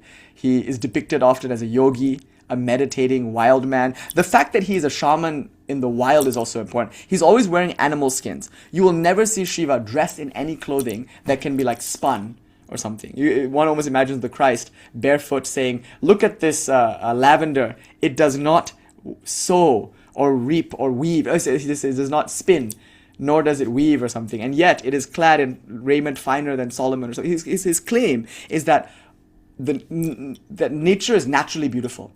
And there's something about nature that is free of sowing and reaping and what do you call it? All that. And so here you can imagine Shiva is not going to wear clothes that are like finely crafted. He's wearing animal skins, which shows you that he lives outside of he doesn't have Etsy or Amazon where he is, He lives in the Amazon, arguably. I don't know that there is a good delivery. I don't know that Amazon delivers well in the Amazon, but Lord Shiva is there. And he's on a tiger skin, wearing a deer skin shawl, maybe a deer skin, a loincloth. He's usually mostly naked. He's with matted locks, meaning there's probably not a barber nearby. And he's got sometimes a big beard. He's a wild man, right? Because he lives in the wild. And in the wild, what does he do? Who knows what he does? He does antisocial things, he smokes out of his chillum. He drinks bhang. He hangs out with ghosts and goblins, like the Christ with prostitutes and tax collectors and whatnot. The image of the religious teacher is often the image of an eccentric mad person or an anti or non-social person. Not antisocial. Antisocial implies I don't know, I'm 17 or 18 and now I want to piss off my parents. So I wear my hair in a certain way. It's not like that. It's not reactionary. And so we know that Lord Shiva, he hangs out in the smashan, the cremation ground, or the forest, or the mountain, by himself usually, or with very questionable company. And the problem here is his indifference, not his rejection of society. So his indifference to society is what causes Daksha to curse him. So Daksha, the Vedic patriarch par excellence, doesn't like Shiva, hates Shiva in fact, not because Shiva doesn't like society, but because Shiva is indifferent to it. And to him, society is everything. He can't understand why there's a person in the world who doesn't play by the rules and laws of the social contract that Daksha is giving his whole life to. So the tension between Daksha, the god of creation, and Shiva, who is the symbol of destruction, is obvious. Shiva doesn't care about forms, he doesn't care about structures. And Daksha is all about structures and rules and forms and society and urbanization. So Poseidon, which would be, of course, another version of Shiva, of same trident, etc. The devil, right, the modern kind of Judeo-Christian idea of the devil, also has a trident, like Shiva, like Poseidon. And in the Iliad, isn't the whole journey, Poseidon has a problem, right, with our guy, who was his name? Odysseus. Yeah, Odysseus, he's beloved by the gods of culture. Saraswati loves him, right? Or Athena loves him or something. But Poseidon doesn't. And Poseidon is an antagonist who's always trying to fuck with the Odyssey. Because Poseidon is a wild god of the ocean. He's like a storm god, like Rudra. Whereas Athena is a god of human civilization. And in her name, one of the greatest cities of the West was founded, right? Athens is an urban environment. Poseidon is diametrically opposed, as it were, to Athens. And look what happened to, arguably, ancient Athens, ancient Greece. It was swallowed up by the ocean. Ultimately, Poseidon wins. Ultimately, death and time will have its meal. So given that, Shiva is just indifferent. And his indifference is itself the ideal of the Pashupatin. Now ask yourself, why is the Pashupatin, why is the early Aghori indifferent to society? for the same reason that a middle schooler crushing is indifferent to his or her grades. It just doesn't matter anymore in the context of his crush. Like, she's so in love with that girl or with that boy or with that person on the other side of the room that when the teacher hands her an F, she looks at that F and thinks, whatever, this is not as like important to me right now because I'm crushing on this person. And the crush is just so sweet that you forget about the things that like maybe before were so important to you. Similarly, it's out of love and out of devotion and out of being in touch with a greater thing that the early Tantric leaves society. He's found something better, something that is more meaningful and more real, even if at times it can be more painful. So he's choosing, as it were, like a gopi, viraha, the longing, and maybe even the loneliness and isolation of not being understood. He's choosing all of that because it comes with also something more real, something more meaningful. And now, and this is where it gets interesting, in the cremation ground, when he's doing these practices, likely the 5 Brahma mantras from the Taittiriya Upanishad, just chanting Tat Purushaya Vidmahe, like that, as he's doing these practices, and I say he because a lot of these were probably male Brahmins, ascetics, who were there by themselves or in small groups, like kind of the early desert fathers, like in the Christian tradition. So they're there, he's chanting, and then he, like, through his spiritual practice, he starts to articulate ideas that appear in texts like the Kaundinya Pashupata Sutra or the Lakulisha text. And in these texts, you encounter like shock practices that are meant to bring you into your discomfort or like put you in front of society in a way that actively shames you or actively causes you to like court disrepute. For instance, muttering obscenities in the marketplace, covering yourself with vile excrements and then going to the marketplace and like stuff like that, like acting crazy. And the claim here is that by acting crazy, it's the sanest thing you can possibly do because this is the way you dramatically and radically free yourself of the ashtapashas, which is a technical term in the text, the 8 nooses or the 8 binds, and one of them is shame. And that shame, the idea of shame is deeply rooted in a sort of social identity. And then that social identity is rooted in a kind of pride. So pride, shame, even caste, the sense that I am a Brahmin, a priest, as opposed to a Kshatriya, like that sense of which caste I belong to, that itself is something to be overcome. So, not only is Shiva the image of indifference and self-sufficiency, he's also the image of, what would you say, like deicide? So Lord Shiva kills Brahma. As you know, in that story, Brahma creates the world, and then Usha, Brahma's daughter, emerges, and then Brahma is weirdly like attracted to her, and so he starts chasing her around. And so this is, by the way, if you go to Central Asia, like Kazakhstan and like Uzbekistan, in some places in Mongolia, you'll find this story a lot among rural pastoral folk. The story of the, I think, dog and the wolf, or dog and the stag. Yes, there's a stag and there's a dog, and this entire reality is the dog chasing the stag. Like everything is just this like mating dance, and the stag is running, and the dog is. It's not. I think they want to mate or they want to like kill each other. I think it's the same thing. It doesn't really change. Something's going to happen that brings them together, and she's running and he's chasing. Sun is chasing the moon. This kind of story of mating or chasing. In this tradition, Usha is chased by Brahma, her father, and Usha turns into like a hare, and so Brahma turns into a wolf, or Usha turns into like a stag, so Brahma turns into like a lion. So the two of them are shapeshifters, and this entire world is a story of like lovers shapeshifting, but in a kind of weird, perverted, and violent way. Like, so Brahma is like not supposed to be doing this. And so Shiva, he comes to the rescue. The gods appeal to him and say, this is weird. Brahma is chasing his daughter around. Please protect her. Save her from him. And so Shiva then appears in his Bhairava form. He cuts off Brahma's head, thus liberating Brahma from his ego and his delusion, saving Ushas. And now Brahma has killed God. Right? Sorry, Shiva has killed God. Brahma, the creator of the universe, is God, and Shiva has killed him. There's a deicide, Brahmacide. It's like Brahma Hatya. It's the worst thing you can do in Vedic civilization, to kill a holy man. What to say of the archetypical holy man, Brahma, whose meditation creates the universe? So Lord Shiva now has to, as it were, repent for his sin of killing the Brahmin. So the traditional solution to killing a Brahmin, at least as per this Purana, is to spend a few years naked, wandering about, usually in the cremation ground, eating out of a skull bowl. And now the bowl is like this bowl over here.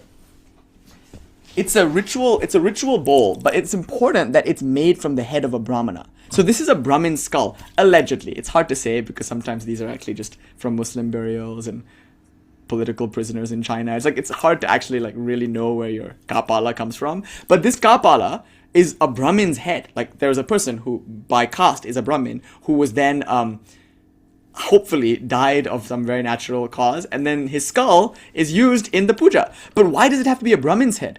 Because this is supposed to represent Lord Shiva's skull. So when the Aghori is drinking out of his skull bowl, he has in mind Lord Shiva, who cuts off Brahma's head and uses Brahma's skull and eats and drinks out of that skull. So the image of the naked ascetic wandering about in the cremation ground, drinking and eating out of a skull, that is an image associated to Shiva in this weird, morally ambiguous story in which God is killed, right? The ascetic we're talking about now, that in the early Tantric period, is like the same person. He kills a Brahmin, but who does he kill? The Brahmin within. He's guilty of deicide, of Brahmacide, because God is usually a god of institutions. Like religion usually has a monopoly on God, and you don't become the king of the you don't become Israel until you wrestle God. Like Jacob has to go to war with God, as it were. Like he can't accept God then and there, because that would be a submission that is not worthy and warranted of God. Like God must be wrestled with in a tent for that person to be the Messiah. He can only be a Messiah, he can only be crowned the king once he fights God. And similarly, you can only become a Tāntrik, a Shaiva, once you kill God. If you see the Buddha on the road, kill him. Along lines like that. You have to get rid of your institutional understanding of God, your societally formed ideas about God, for you to actually have any connection to God whatsoever. God must be free of your projections on her. So that being said, the Brahmin must die. And the act of going to the cremation ground and eating foods that you're not supposed to eat, drinking things that you're not supposed to drink, and chanting mantras maybe that you're not supposed to chant, all of these things are like shock tactics designed to rob you of your sense of self.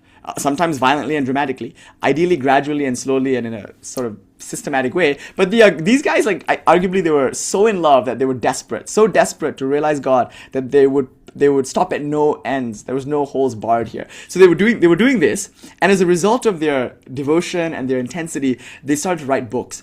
And these books not only gave practices, they also presented theologies, metaphysics, things like that. And these are the early tantras. These will eventually become the agamas and the tantras of our tradition. Now, when they start doing this stuff, all of this gets reintegrated into society in the form of Shaiva Siddhanta. So think of the early tantric movement as like an ascetic tradition. We call this the Ati-Marga.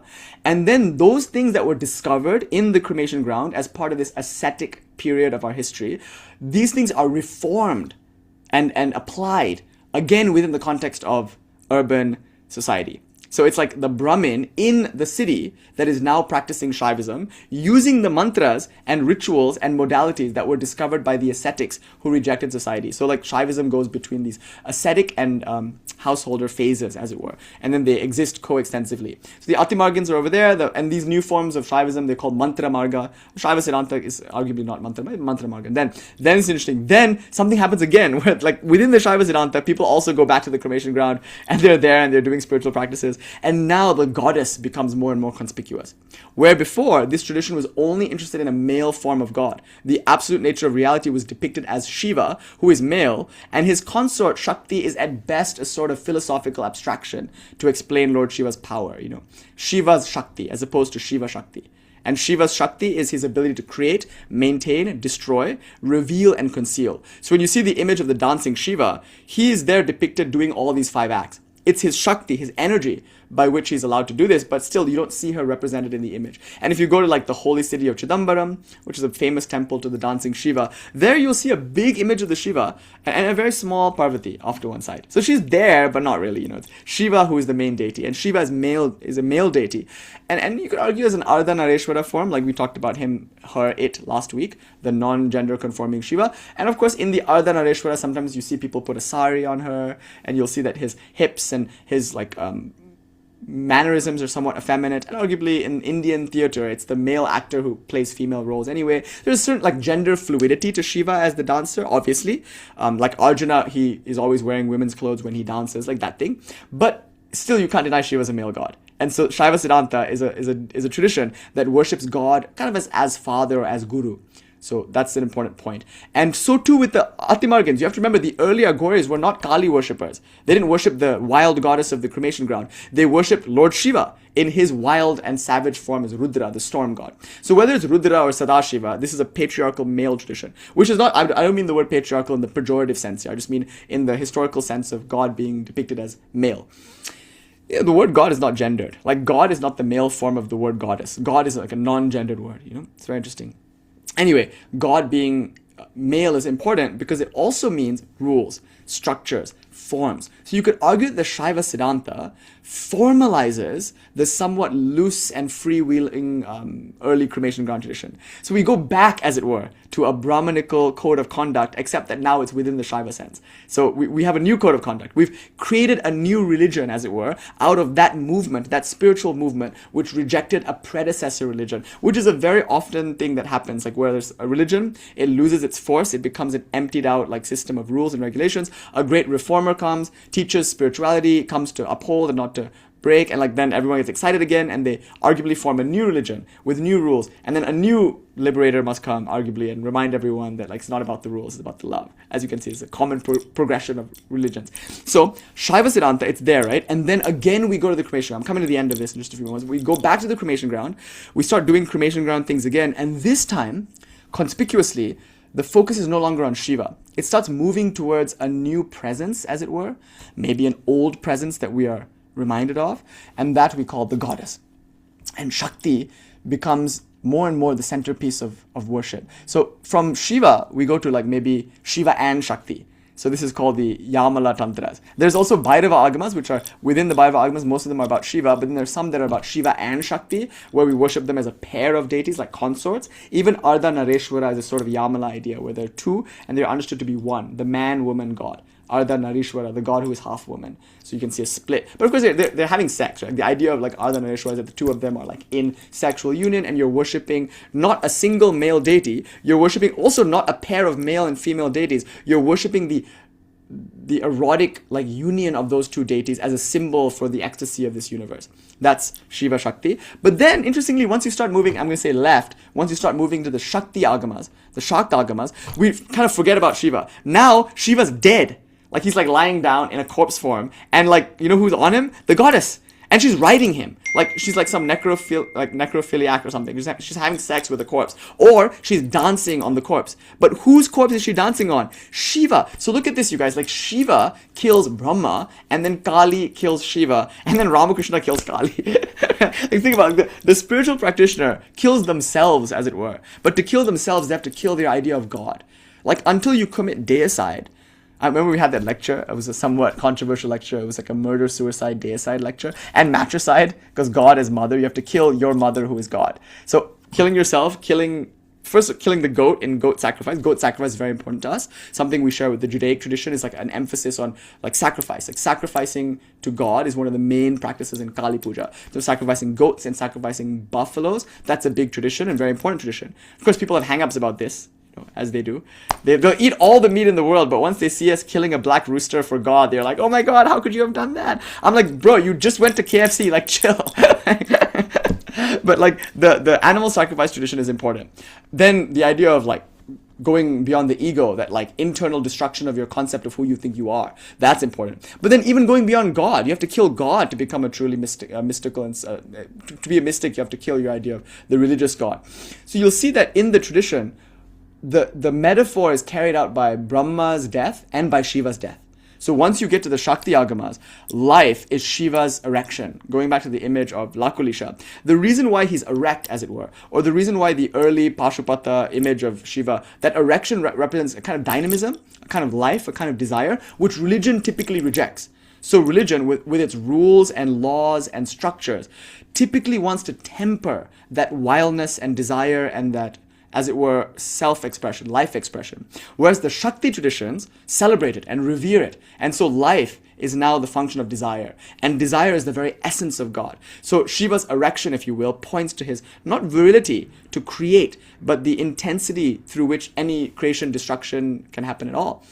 That intensity, this is where we zero in on the mantra, is called Icha. In Sanskrit, the word Icha means something like urge. Now, I typically translate this word to desire. I think desire is a beautiful word. But today I was talking to my friend and she was telling me that like she doesn't like the word desire because it seems like a strategy to fulfill needs. So she prefers the word need, which is interesting because that needs can be on any spectrum. And the word is maybe not important, but there's some stirring within you. Maybe hunger, maybe thirst, maybe drowsiness, maybe inspiration to like sign up for a, graduate degree program or start painting something. There's something within you stirs and then it moves you into action, whether it's to go make a sandwich in the kitchen or to like pick up a paintbrush or to like write an application or something. There's a stirring within. That stirring on every end of the human like spectrum, like emotionally, intellectually, spiritually, of course, physically. All of that is called icha, which means itch or urge. Let's say urge. I think urge is nice. There's an urge to paint. There's an urge to commit a crime even. And both are holy. This is the point. Whatever that urge is, it's the fact of the urge, not the particulars of the urge that is being revered here. So if anybody wants to do anything at all, it must be because of desire. And that desire is called the goddess, Icha. And Icha Shakti, Kālī, Śakti, is dynamic. Because without that desire, God would be no better than like non-existence. Like what would God be without God's power? And what is power but desire? Essentially all power is dynamism. The word Shakti implies the word dynamism. It's just movement. It's just a life. And what is life but dynamism? So prana, energy, or Shakti, power, or Icha, desire. These are all synonyms in the Shakta tradition. And they are the goddess. They are worshipped as the absolute in reality because it's God's power that makes God powerful. So why worship God? Might as well worship God's power. That is the absolute of the Shakta tradition. And again, it's not different from the Shaiva tradition. It's just a refinement of what we mean by Shiva. Now, once we understand Shiva as the goddess, this is where you start to see all your transgressive practices. Now, meat and fish and wine are offered in worship. All of these things that would have been forbidden to you as a Brahmin, like food rules, are so important to the Orthodox Brahmin. And the Shaiva Siddhantin is also practicing based on those same food rules. They too really care about what they eat, and they won't eat onions and garlic even. They won't eat leeks or mushrooms because these are all like non-kosher in the Vedic sense. But these cremation ground goddess worshippers, they were more interested in like just the freedom of love and the ecstasy of love. And based on the shock practices of the early Shaivas, they were willing to like offer in ritual those things that were forbidden in secular life even. So meat, fish, wine, of course drugs, the word mudra can refer to some aphrodisiac or like some hallucinogenic, and sex even. Because even if sex is not forbidden, it's still something that people have a hang-up around. Usually. I don't think there's a single person in the world who doesn't have some kind of complicated relationship with sexuality in one way, shape, or form. Either repression or arousal or just like, it's a complicated area because it's very associated to violence and trauma. And it's certainly not something we think that is holy, usually. Even despite the fact that we might use these like Tāntrik sort of, westernized, appropriated Tantra ideas like Aleister Crowley, sex magic thing. Even then, like the actual like ritual around it is weird. It's hard. Conceptually, you can fetishize it, but it's like still something that we don't think is holy maybe, and that we feel weird doing in front of God. They might turn the picture of Christ around, or Hindus have this weird notion where you can't have sex in a room with God in it, so you better not have your altar in your bedroom or something, as if somehow building your altar outside in the living room means God now cannot look into your bedroom. Isn't that interesting? Like, sorry, but God is not allowed here. Like, what? Like, but the point here though is to say that if you do like a ritual to God and worship God in a religious sense, and you eat the foods that are forbidden to you, and you do the things you think are somehow unholy or impure, that is a radical thing to do, because it frees you from your notion of purity. It frees you from your rules. It frees you from your mind. So that's going to change from culture to culture, because like right now, if you have to offer meat and wine to God, that might not be such a big deal, because we might eat meat and drink wine. But in the tradition of early Shaivism, like you don't eat meat and drink wine, therefore it would be valuable maybe to do those things. Yeah, right. And I think that in the Kabbalistic tradition too, like, and actually that's a really interesting thing, like if you look at maybe 2nd or 3rd century AD, like Yetziratic traditions, like how the Sefer Bahir, for instance, in like south of France would compare to the Sefer Yetzirah. You can see like the earlier the Kabbalah is presented, it seems to be, and Gentile Kabbalah aside, it just seems to be there's like a mystical presentation of Judaic ideas that have a sort of energy and life to them. Like think about the way you might depict movement through the Sephiroths, for instance. Like there's a Kundalini, almost like lightning idea, or like what like the 5th Sephiroth would look like kind of Gavura kind of energy and dynamism, and like you can see how much that influences people in Alexandria, like this idea of, or just like think of like the ecstasies of like Moses or something, whose mind is on fire with God, and like there's a fervor to that arc, which we're trying to recapture in a tradition that's become forms and structures. It's a remarkable thing, like the lightning path, or what that would like, the destructive potential of that. And it is possible even to articulate like on one side of the this is maybe a Qatar kind of southern France Gentile idea, but you could say like on one side you have this like pillar of mercy, like on the bina side, like bina side, and then on the hukma side you have this like pillar of on the hukma side the mercy and the severity on the other side. Like these two pillars, black and white, in the kind of Gentile like a tarot kind of version of the Kabbalah. Like you can see there are these two things, and it's like a union of the two that create this like this whole like crown idea, or like the point of God, in which there's also what about Sophia, like this early Kabbalistic tradition of like the Ein Sof hour, like having a feminine aspect, like the wisdom aspect of this limitless light. What makes this our like Ein? Like what is its Einness? What is its infinitude? It's that Sof as light is like important. In philosophy, it's a really interesting idea that there's a Shaktism within the Kabbalistic tradition, within the Alexandrian, Gentile, Christian, Platonic tradition that is always pointing towards a kind of dynamism, a sort of life, a sort of embrace of the world even. I'm thinking also about like Mara, as the ocean, and Egyptian ideas around that, or like Malkuth as like throne, but like as bride, and the bridal mysticism based on the word Malkuth. Or like even how in some versions of Gematria, like there's like a reference to bread. And there's so many things that like the bread metaphor is really important. And you can almost even like, dare I say, like make a sort of Ashura kind of bread link here, where it's like the hearth in the center of the house, which is sometimes an altar to Ashura, is like often also to bake bread, and bread being the body. And so when the Christ is breaking bread, it's like this whole like wonderful arc here that one can only conjecture about, especially from outside the tradition. But yeah, like that's a really thrilling idea that there's Kālī, there's Śakti, there's the goddess. And in every major world religion, you see there's a mystical dimension to that religion that points to some lightning movement, some dynamism. And that can be dramatic. And so when we eat the meat and the wine, and we drink the wine and eat the meat and eat the fish, when we engage in the sex act in like a ritual setting, it's to make into sacrament those things that the mind rejects as irreligious.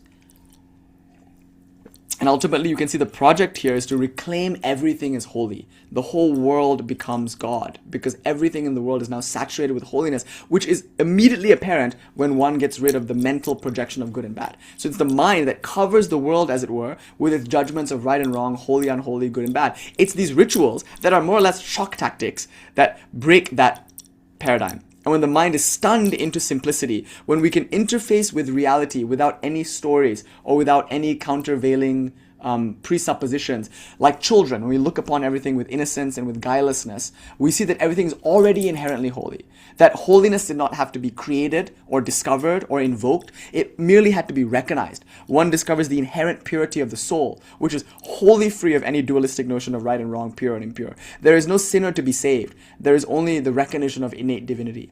And then that divinity, which inheres in me and in all things, the recognition of that brings blessedness, like spiritual fulfillment. And so the Shakta rituals are meant to reconnect you to God, but here God is not the transcendent reality beyond the world.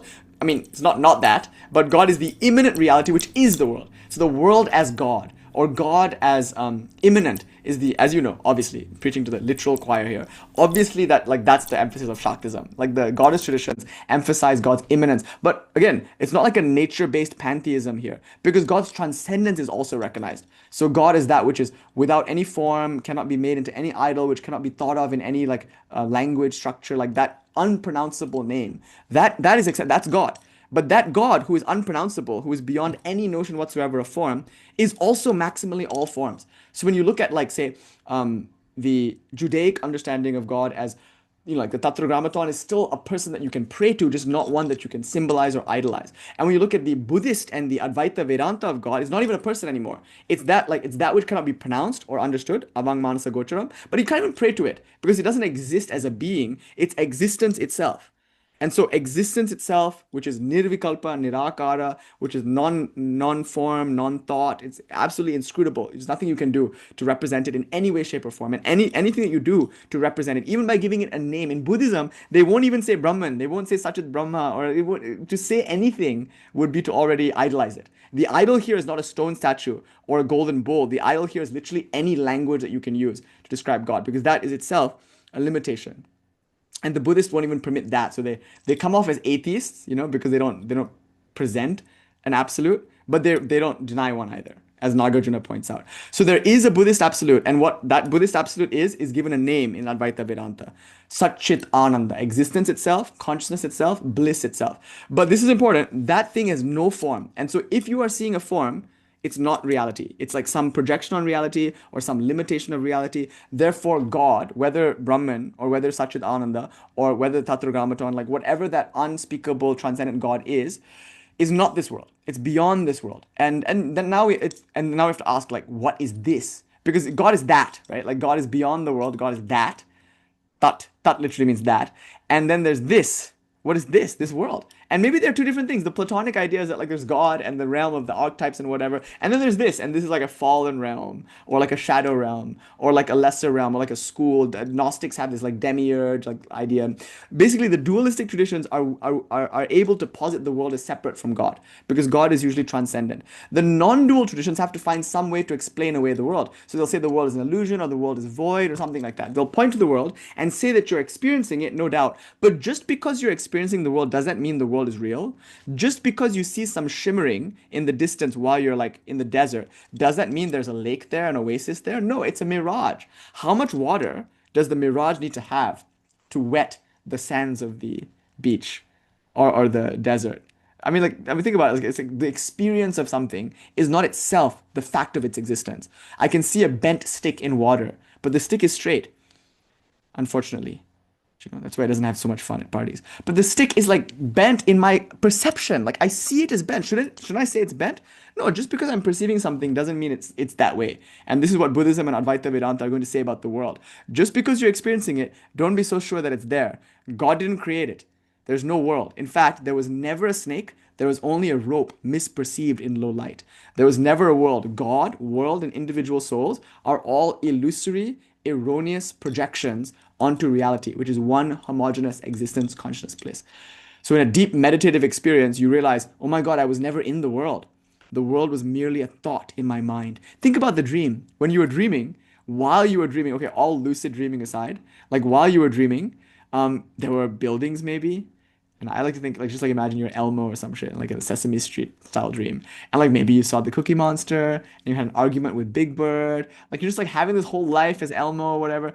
And then there's like a world, isn't there? I mean, there's like the buildings and the trees and all the annoying children. Like there's like a world that you live in as Elmo. But then you wake up and you realize, okay, I was not Elmo. I was actually Krameshwari, like in bed, dreaming. And then not only that, you also realize I dreamt all that stuff. Like everything that I saw in the dream, which during the dream seemed external to me, was actually all in me. There's a funny story, Indian story, where there's a Pandit, a great scholar, who dreams that in his dream he was beaten in a debate. It's a big deal. If you're defeated in a debate, it's like so shameful. It's like, oh my God, you have to become the disciple of the person who won the debate. After all, in Indian debating tradition, why would you continue to practice your view if it was already proven wrong by someone in a debate? So if you have any integrity whatsoever, if you lose a debate, you immediately like convert out of your position into the earth.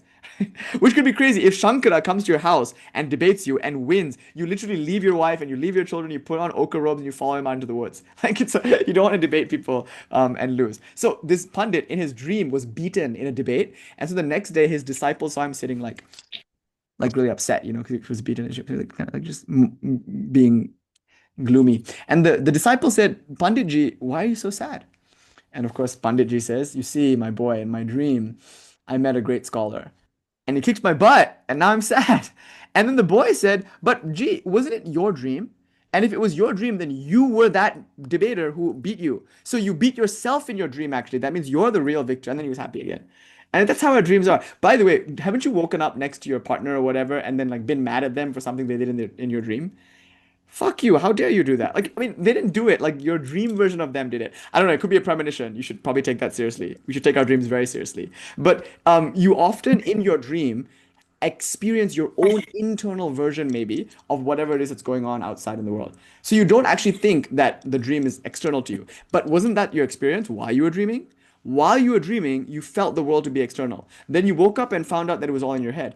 Exactly like this, in deep states of meditation, we realize or psychedelics or something, in like a very powerful psychedelic experience, you might realize that the world is internal to consciousness. It doesn't exist as a something other, an out there phenomenon or a series of phenomena in which like you come into contact, into which you come in contact.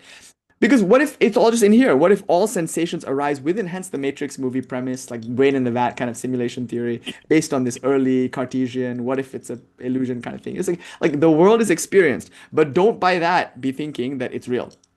Just because you're experiencing something doesn't make it real. So what these traditions will do is prove God's non-duality by dismissing the existence of the world.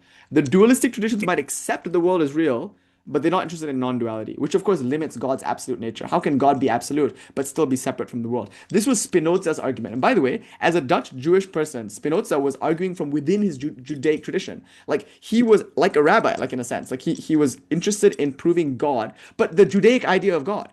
And so what he does is he proves God's non-duality. In his ethics, he does a mathematical proof for God. But importantly, that mathematical proof leads him to conclude that God is non-dual. So Spinoza, he solves Cartesian duality with an appeal to non-duality, and he like argues for it in the most precise mathematical and, in my opinion, pretty irrefutable way. And what happens to him? As a rabbi in a Jewish community in Amsterdam, I think. I don't know what city he was living in. He got exiled or kicked out for his idea. It's a really interesting idea, though, because what he was trying to say is that God is so absolute that God must be infinite. And if something is infinite, it cannot be but non-dual. I mean, imagine if you had two things that were both infinite. Wouldn't one contradict the other? How can two things be infinite? Because they're infinite only with regards to themselves. Like they're limited with regards to each other. Because if I'm X and you are Y, then both of us are infinite. How can that be? Because I'm everything but you, and you Y are everything but me. So if you say I am God, that is the most humble thing you could say. It's not egoic to say I am God. You know what's egoic? To say I am not God. Because if you say I am not God, what you're saying is that God is everything but me. You are the limit to God's absolute being. Like God is all pervasive everywhere, except here. I, like Nishant, exist. Like I, Nish, and I'm somehow an exception to God's all-pervasive presence. Like, isn't that hubris? It's hubris to say that there is a reality that is outside of God. Oh, and by the way, I'm it. And you know what's even worse? This hubris is dressed up as humility. How can I say I'm God? God is great. Obviously, not so great that he can be everywhere, right? How can God be everywhere, and not be me? So, of course, the most obvious and humble and truthful things you could possibly say is God is all this, including this. So, if God is that and not this, that limits God's absolute nature. But if God is that and this, you're in trouble because now this and that contradict. So, if you are a non dualist, you can just dismiss this. What will we do instead? In the Shakti tradition, we're going to try to say this is that, but we still have to get past the contradiction because this changes. This is limited. This is form, whereas that is unchanging, unlimited, and formless. So how can the formless God be reconciled with the world of form? This is the question that we're asking. What's the relationship between the formless, absolute, and the relative changing world of forms? And we say it's, again, a relationship of sound and meaning. God is arguably the meaning, and the world is a word that describes God, a sound, a resonance within God. And you can even flip that. You could say the meaning of God is the world. So the world is both sound and meaning. And the Shabda Artha, which is the sound, Namarupa. Let's use the word Namarupa because that's the way Advaita Vedanta likes to understand it. So the name and form are the same thing, yes? Namarupa. Let's just put this into one word, Jagat. The world, and by world, I don't just mean the physical world of like chairs and tables and like tax collectors. I mean the astral world of Gandharvas also, Apsaras, Nagas, Bhutas, Pretas. When I say world, I mean the universe in its maximal cosmological sense. Like with aliens and shit, like Kant's like Mercurians and whatnot. Like don't think universe is confined to the physical, scientific, materialist idea. When I say world, Jagat, I mean literally every name and form, imaginal, astral, and physical. Now that Jagat is a word and sound symbol, like in its entire, the whole world together. If you put it all together, you get one sound, one symbol, and one meaning. Jagat is Shabda Artha. Okay. Now God is the meaning. The word is the word. The world is the word or the sound. You can take that view, or you can say God is the world. You don't have to think about God in the world. The world is just God. And what is the world? Sound and meaning. So then, what is the world if not God's mantra? And by mantra, we mean some symbol, some sound symbol that is synonymous with what it signifies. Okay, this is where it gets so exciting. Now enter the tantric idea of like reality as resonance. To have an experience, you need to have some word. And that word then gives you some form. And you can't think of form without word or word without form. To think of a table is to say table. Yeah, that's right. In Hollywood, there's this place, and it's so sad because it's kind of like run down and broken down now, but it's like there's like a temple of who? Who? Horton hears a who? But like who? This sounds a mantra. And yes, Hom is indeed a mantra that the tradition offers. And various other mantras, Hom, Harim, Klim, these are all mantras. But the first mantra, arguably, that's offered as a symbol for the world is Om. And this is interesting because Om sonically symbolizes what God symbolizes. Because A, U, Ma, the three sounds that form Om, are argued to be primordial in one sense. Primordial because represents all the sounds you can make at the back of your throat, like ka, ka, ga, ga, nga. Then all the sounds you can make with the middle of your throat is represented by oo. So oo is pretty inclusive of so many things. Like it's like cha, cha, ja, ja, nia, or ta, ta, da, da, na, or ta, ta, da, da, na. Even like so many sounds that you can make are all within oo, meaning in the middle of the throat. And finally, you have labial sounds you make with your lips. Pa, pa, ba, ba, ma. So all of these sounds, like all together, like sha, sha, sha, or yang, rang, lang, wang, like all of them are contained within u, ma, because all sounds are held within this movement from the back, middle to the front of the throat. So om, the sound om with its three constituent symbols, u, ma, is like God. If God is that reality which contains all things, then Om is that sound which contains all sounds. And the inclusiveness of Om makes it the best symbol for God. But in the Mandukya Upanishad, the opening line is Om is all there is. So Om, this is interesting. Om is a sound, it's a resonance, yes? But that resonance is not a symbol for God, the way the word table is a sound symbol for an actual physical thing. The word Om is God because God is life and movement and resonance. There is no Shiva here. You killed your concept of a dead God, which was presented to you as an empty concept through a rule-following moralistic religion. And once you kill that guy, you found her, the goddess, who is dynamism, who is Icha, desire and movement and urge, and that sound. The dynamism of God is nothing but sound, resonance, whatever. Logos or whatever. Now this God is Om. So the opening salvo of the Mandukya Upanishad is Sarvam Omkara Eva. Om was, Om is, Om will be. Om is all there is. Sarvam Omkara Eva. All this is verily Om.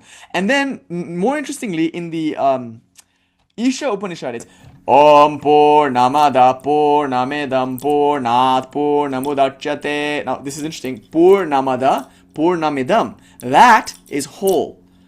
And this is whole. What are we talking about? We're talking about Om. Om is Purnam. Purna means full. So Om is full. And God, who is the unchanging absolute fullness, is that. Purnamada. And this, idam, is also full. Purnamidam. We're saying two infinities. How can there be two infinities? Then it's reconciled. Purnamada, Purnamidam, Purnat in Sanskrit, the fifth case, from Purnam. So from fullness comes fullness. Purnat, Purnam, Udachyate. Within fullness arises more fullness. Without any remainder whatsoever. All of this is that one fullness. So you can understand this hymn in so many different ways. But and Isha Vasya Medagam Sarvam Yatena Jagatyang Jagata. So like when you look at the world, what do you see? Isha Vasyam. All of this is nothing but God. Yeah, it's full. And you say, is it full of God, or is God fullness itself? Is God resonant, or is resonance God? And here's what we're saying. Resonance, dynamism is God, and fullness is God. And that God, the word God here just means the absolute. And that absolute is all there is. That means even the immanent, the table, the chair, the tax collector, is nothing but that absolute. But then what is the immanent? This is where it gets interesting. If the absolute is the immanent, we have to ask what is the immanent, and the answer that we get in the Tantric world is resonance, is vibration, is dynamism. And the word, of course, is spanda. But you know what a better word is? Probably instead of spanda. I mean, spanda is a great word, but it's also mantra. Yeah, bha, and bha means light. Bhairava is bha and rava, sound. So God is light and sound. Bhairava, which is the name for God in the non-dual Shaiva tradition, Bhairava means light and sound. God is light and sound. But that light and sound together can be understood as language. So God is resonance, God is sound, God is movement. But we just say God is word. So in the beginning there was the word, but here's the thing. The word was with God, so you can say Shiva and Shakti, and the word is God. So whether you think of the word as the origin of the universe, the logos, or the word as like God's companion or consort, as in the early kind of mystical Jewish idea of Sophia, or God and the world being one. By world, I mean word here. And by word, I mean just the resonance and dynamism of reality. Do you see how interesting this is? Like, if the universe is nothing but sound, and if it's nothing but resonance, then don't you think the way to interface with it would be through also sound and resonance? So now the Vedas make sense. This is why all of the Tantras require the Vedas. Because without the Vedas, you wouldn't have many of the mantras in Tantra, and the very practice of using mantras as part of your spiritual or worldly quest for fulfillment was already founded by the Vedas. The word japa is there in the Vedas, as a mantra you say quietly off to the side as part of a larger ritual. So mantra, by mantra I mean some sound symbol, is the best way to do spirituality if you are in a spiritual tradition that defines God as sound. Obviously, the way to appeal to God is not through sitting silently, but through making sound. Now, the sound can be understood again as language, but language is very subtle. Language is any movement within consciousness that reveals consciousness to itself. So sound is a revelatory act of consciousness, which can exist on a verbal level, it can exist on a mental level, it can exist even in archetypical visionary level, and it can exist beyond all three. So God is language, and language as fourfold: Vaikari, Madhyama, Pashanti, all of that. We don't need to get into that now, it's very technical. But basically what we're saying is Om is not just something you say with your mouth. It's also something you can think in your mind. It's something you can see. Like, you can hear Om, you can say Om, but you can also see Om. So when you're seeing something, literally, you guys, when you visualize something, you're using language. You're using the language of symbols. So language here doesn't just mean word, it also means image, yes? And an imagined image is as real as a physical image. Why? Because the world is internal to consciousness. And so any image you see with your eyes is similar to an image you see with the mind's eye. Both are a use of language, yes? And now higher than this is Om. So Om includes the physical word, which you can speak and say and write. Om includes the mental word, which is something in between symbol and sound. And Om is also symbol, pure image. Image is considered to be the highest thing. That's why Asha is arguably, her art is like hierarchically better than a poet. Why? Because she paints. She makes an image. So when you look at Asha's image, the poet has to concede that there are 1,000 words there, but my haiku has like 8 or something. You know what I mean? It's like a poem is word. But in this scheme, there's something, painting is higher. But don't worry, I still can beat Asha though, because I'm a musician, so tough luck. She's apparently a really good singer, but she won't tell anybody. But like, that Om is supposed to be sound, but music is considered to be the highest expression of that. But even music, weirdly enough, is stratified. There's music with lyrics, which is at the bottom of the pyramid, sorry. And by bottom doesn't mean the worst, it can also mean foundational. Then there's music with drums. And you know how Indian drum music works, right? You can render it in speech. Takata takata ta ta takata takata. You can speak your rhythms, and it's temporal. Rhythm only works because of time. But what happens when you get rid of time in music? What happens when you get rid of words in music? You just have melody, and melody without time, without words, is considered to be the highest form of music, at least according to Abhinavagupta. So even music can be stratified. Music is a language, art is a language is a language, but they can all be understood on so many different levels. When we say Om, the ma is supposed to represent inclusivity, but the fourth sound, turiya, silence, is supposed to represent the transcendent. And now the relationship between silence and ma is not a relationship at all, it's an identity. And ma is the fourth silent syllable. And that silent one, turiya, like oil soaking a cloth, is wholly present, saturating every experience. Can there be sound without silence? No. And therefore silence is a sound itself. Silence is sound. Yes, exactly. Time needs a song. Kālī needs a song. And what is that song? This whole universe arguably is the song of God. God is dancing, God is singing. This is God's ecstatic kirtan. So the world is sound, or the world is music. The world is word. It's very important. In the beginning, this meaning the world is premised upon word. The word is with, and the word is. Three paths you can go here, or 3 levels of understanding: a temporal understanding, a metaphysical consort understanding, or the understanding of identity. You can go into straight non-dual Shaktism with this one opening line of John. So the logos, whatever that word meant to the Greeks, we don't really know. The early Bible academics can debate what that word really means. Who knows? I don't know. I'm speaking from outside that tradition, so what can I say? But the main thing to point out is that within the Shakta world, and it's important that Vivekananda used the book of John in order to teach this Shakta idea. He felt that it resonated, pardon the pun. But in this Shakta view, if God is Śakti, power, if God is Icha, desire, then God is also Vak. Vak Devi, Paravak, language. So God is language, I think is important because that's what gives mantra its special place in our tradition. And what mantra could be more absolute than Om? Sarvam Omkara Eva. So what then will you do to contemplate God? Like if you're going to sit down and close your eyes and think about God, what will you do? Will you imagine a sky? Well, God is not only the sky, though I can see why the sky would be a good symbol for God, because it's empty. It's vast and spacious and filled with light. So what a good metaphor for God.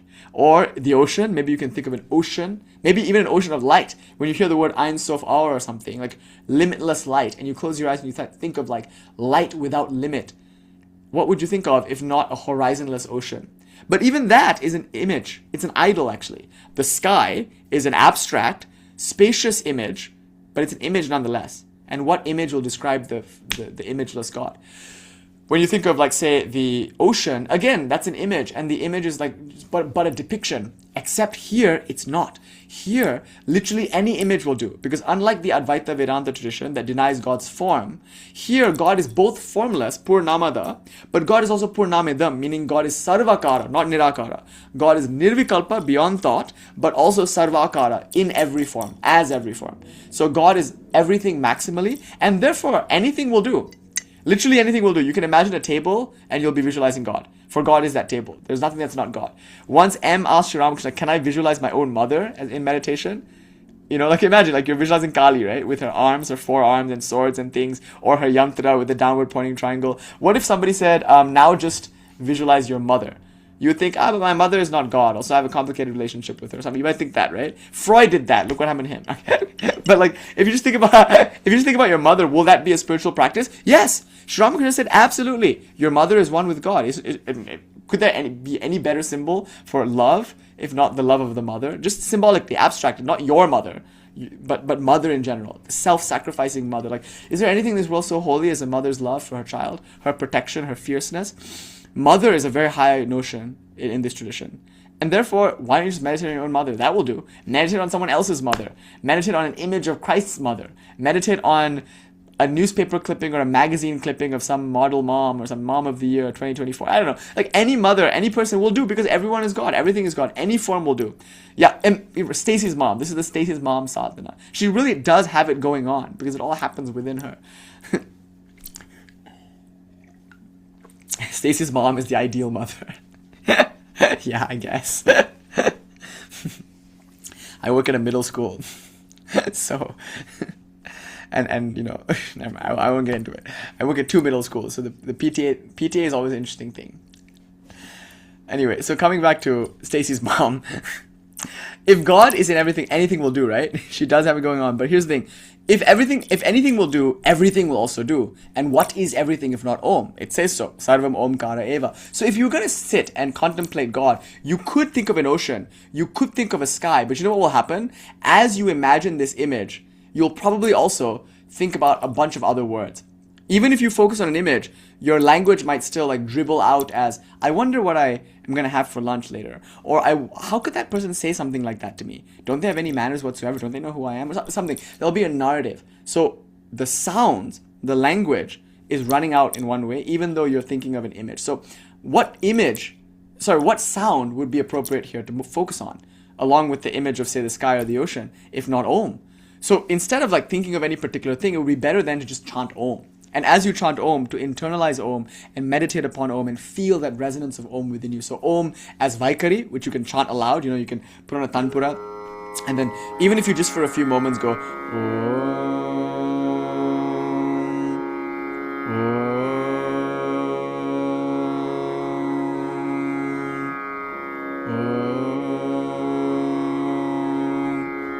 and never mind all that like subtle tantric stuff of like feeling the Om flowing up through the chakras, up and out through the crown of the head. Like never mind all that mystical, subtle nuance, right? Like if you just chant it aloud a few times, immediately you feel a kind of relaxing in the body. Like it's almost the lymph nodes are massaged, or like your body just settles with the chanting of Om.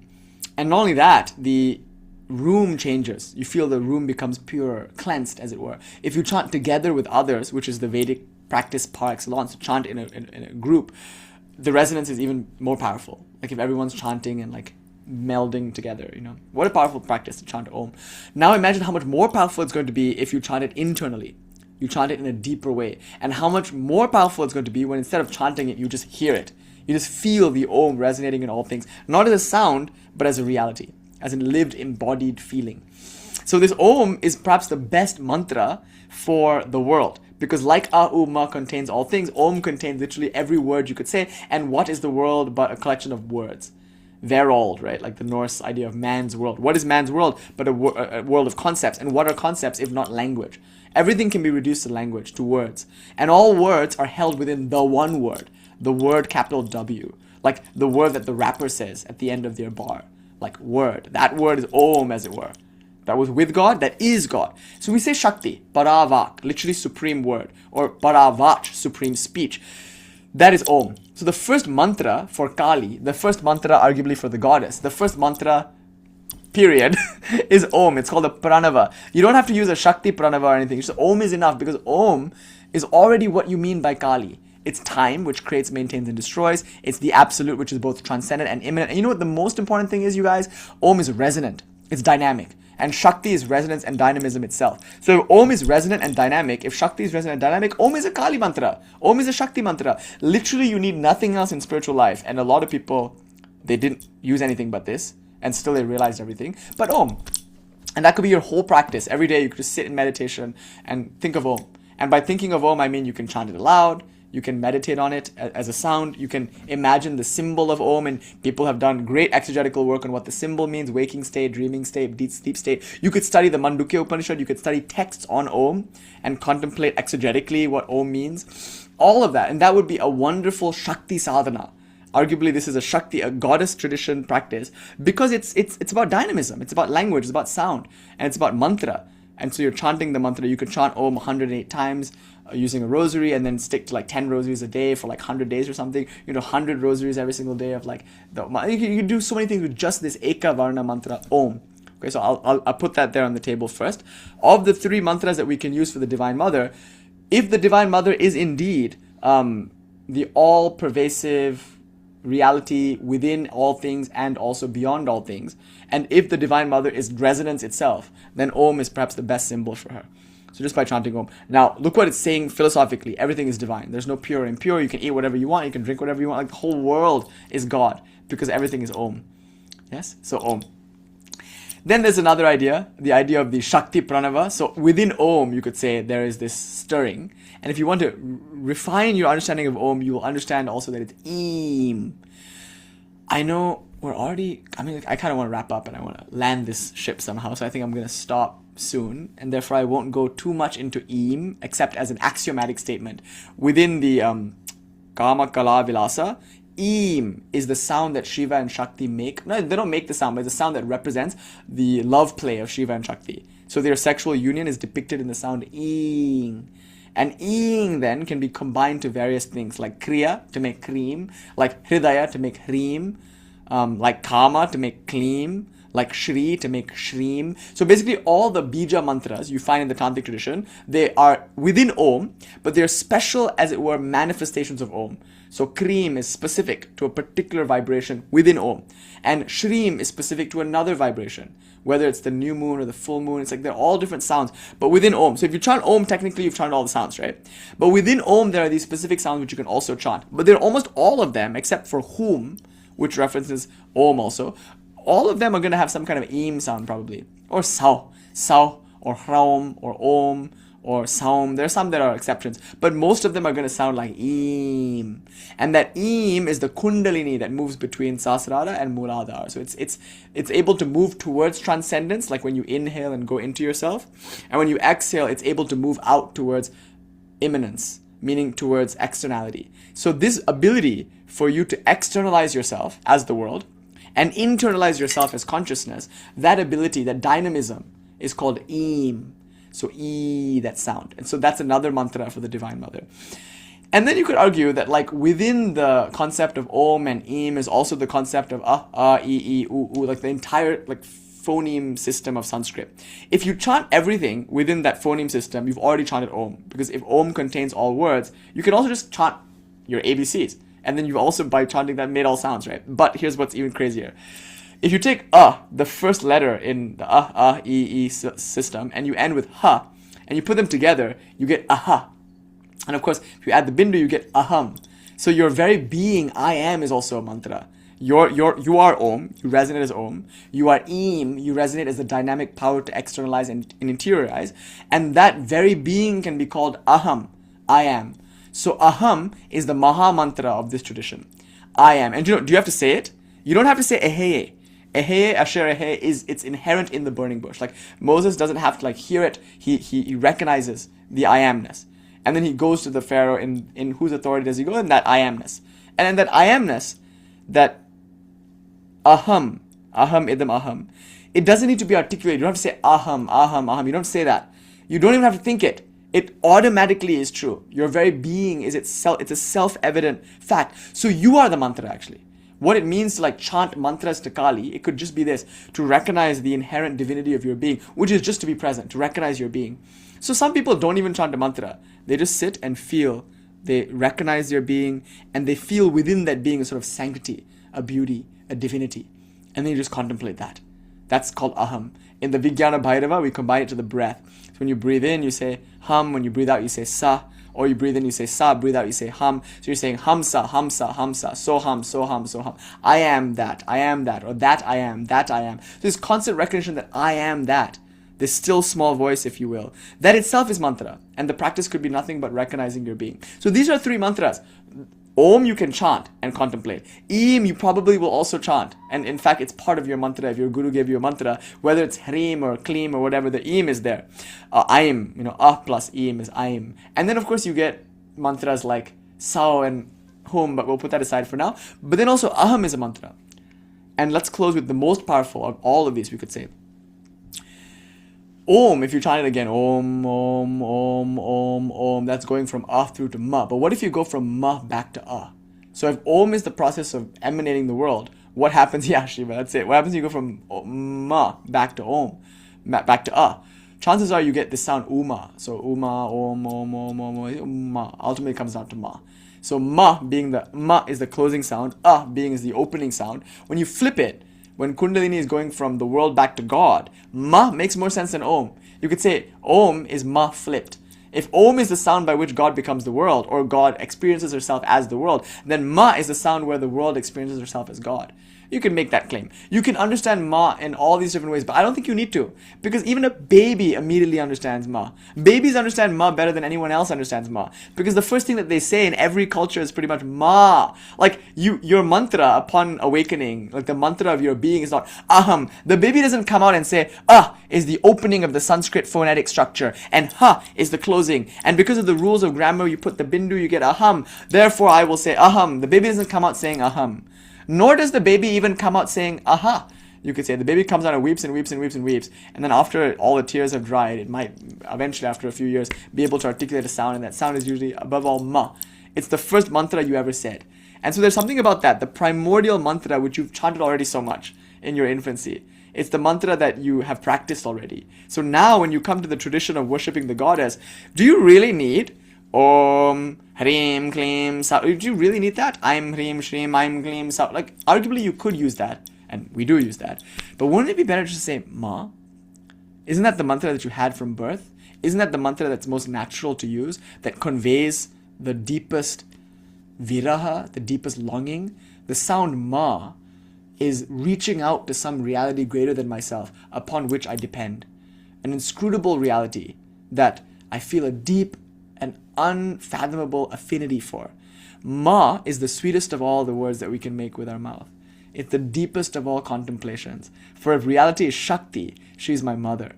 And why should I call her Kālī? That's too much. Kālī is already a concept.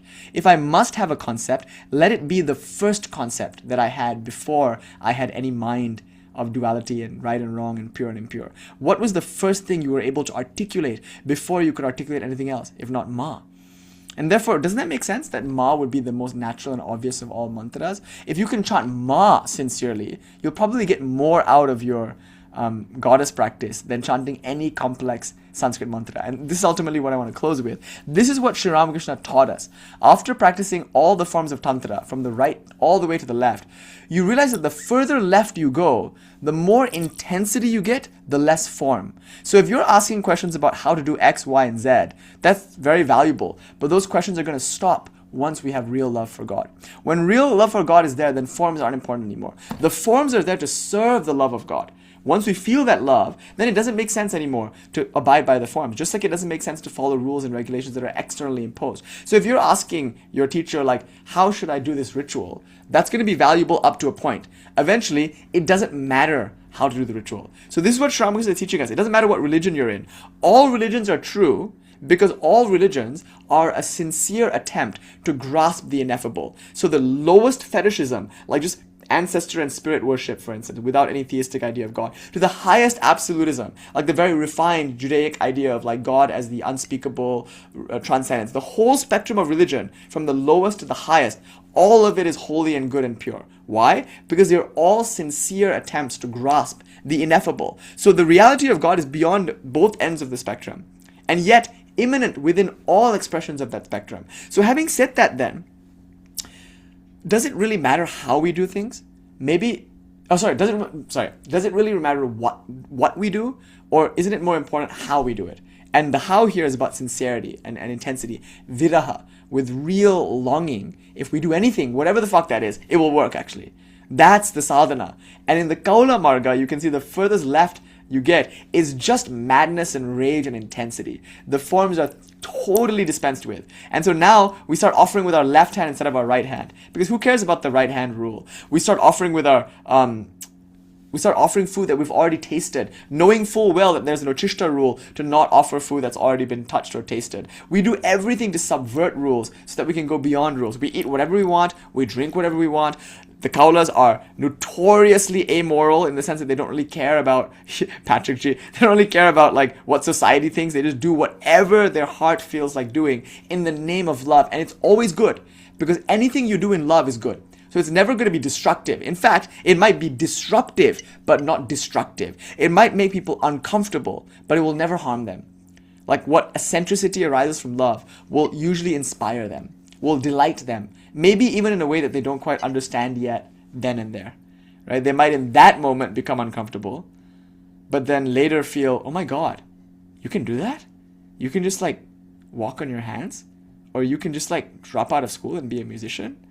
Like what? Like when you see someone do something and it makes you uncomfortable, you might later be grateful for that discomfort, for it was in that discomfort that you considered something new. So when you act out of love, though it might disrupt the structures of society, it's usually always productive. Not always, but again, that's not something you care about. You don't care about how it's going to come across. You have to do it though, because in your heart there is this yearning to express. So coming back to this central theme of viraha, longing, love, what the Shaivas discovered is that rules are good, but ultimately, dharma, rules, they must fall away. And love comes and takes away your prayer beads and leaves only song and dance. So that's what Sri Ramakrishna taught us, arguably. It's not about what religion you practice. It's not about how you do your rituals. Even if you're working on like fleshing out your padati and leveling up your padati, like just know that that is not at all important. It can be helpful, but only as an expression of your mad longing. So forms are very good, but they're also very problematic because at a certain point they become cumbersome. And why? Because we're more interested in getting the form right than in feeling a genuine love and fervor for God. So forms, if they help that, keep them. If you do a certain ritual and the ritual being formally perfect helps you feel love for God, good. But if your fastidiousness about your rituals causes you to lose the presence and feeling of like loving God, then what's the point of the ritual? It's an empty ritual. It's a form. Throw it away. Recklessness, freedom, and a certain disregard for social opinion is, I think, the calling card of the Aghori, of the Kaula practitioner. For them, they live in a world of free love. And by love here is meant the mad attraction to God, which cares not for the rules of man. So being the case, why do we need any mantra but Ma? Ma, repeated sincerely, is all that it takes to realize God. So I thought today, just for fun, I thought we would talk about three mantras. It's always good to over-promise. It's always good to under-promise and over-deliver. So we say we'll give 3 mantras. Here's 4 to make up for the fact that this turned into a 3-hour lecture. We're supposed to be like, So here's my apology, and here's the 4th mantra.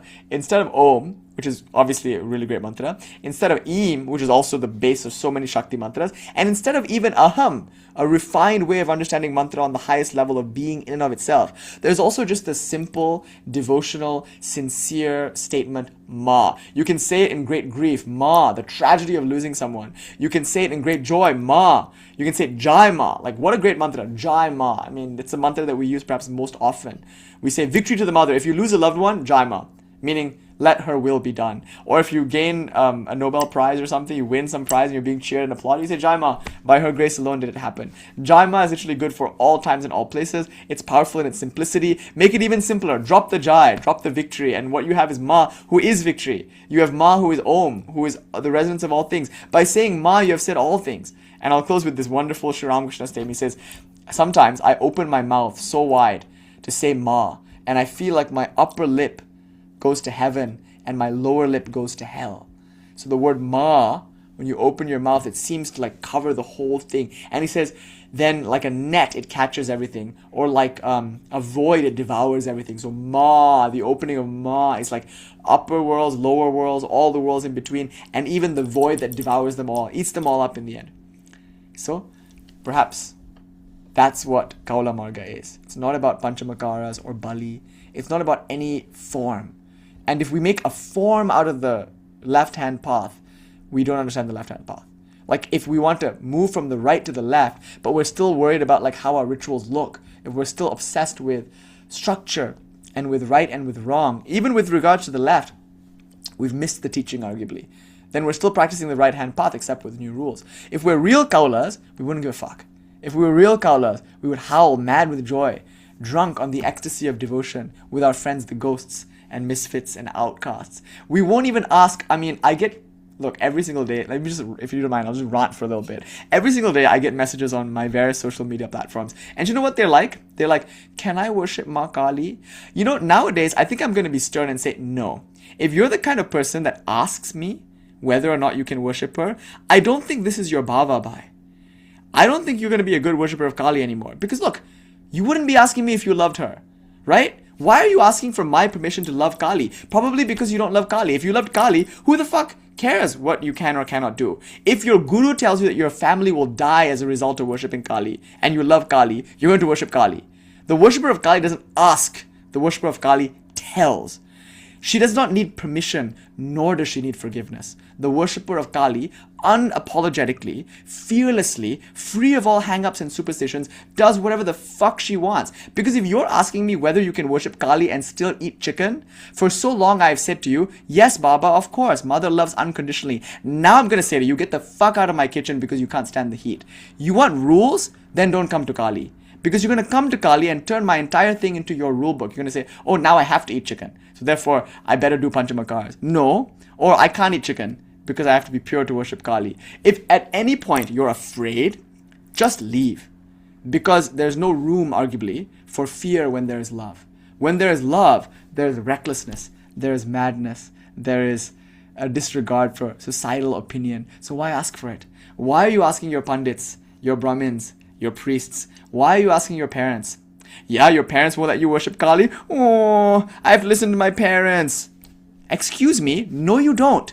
You don't have to listen to any adult. Not your parents, not your teachers, not your pundits, not your Brahmins. Oh, it's against the law. Oh, I'm so sorry, baby. You want to be a law, rule-abiding person. You don't want to go to jail. Okay, well, yeah, then live in your mental prison of rules and laws. Put me in a house of stone. I'll be more free than you are. You can roam around your parks and think you can go here and there. You only go to the same 5 places all the time anyway. And you live in a prison. You're telling me you're afraid of breaking the law, afraid of going to jail? I'm not endorsing rule breaking or breaking the law. I'm just saying, who the fuck do you think you are to worship Kālī if you want your parents' permission, if you want your society's permission, if you want your government's permission? Do you see what I'm saying? Like, how can you be a rule-abiding, lawful, good person and ask to worship Kālī? Already you have your answer. Don't. Stay away from Kālī. Leave the smashan now, because I don't think you're going to do well here. But if you're ready to say Ma, the way a baby can say Ma, covered in shit, then come. we'll have a seat for you by the dhuni. Om Shanti Shanti Shanti. Hari Om Tat Sat. Shri Ramakrishna Arpanam Astu.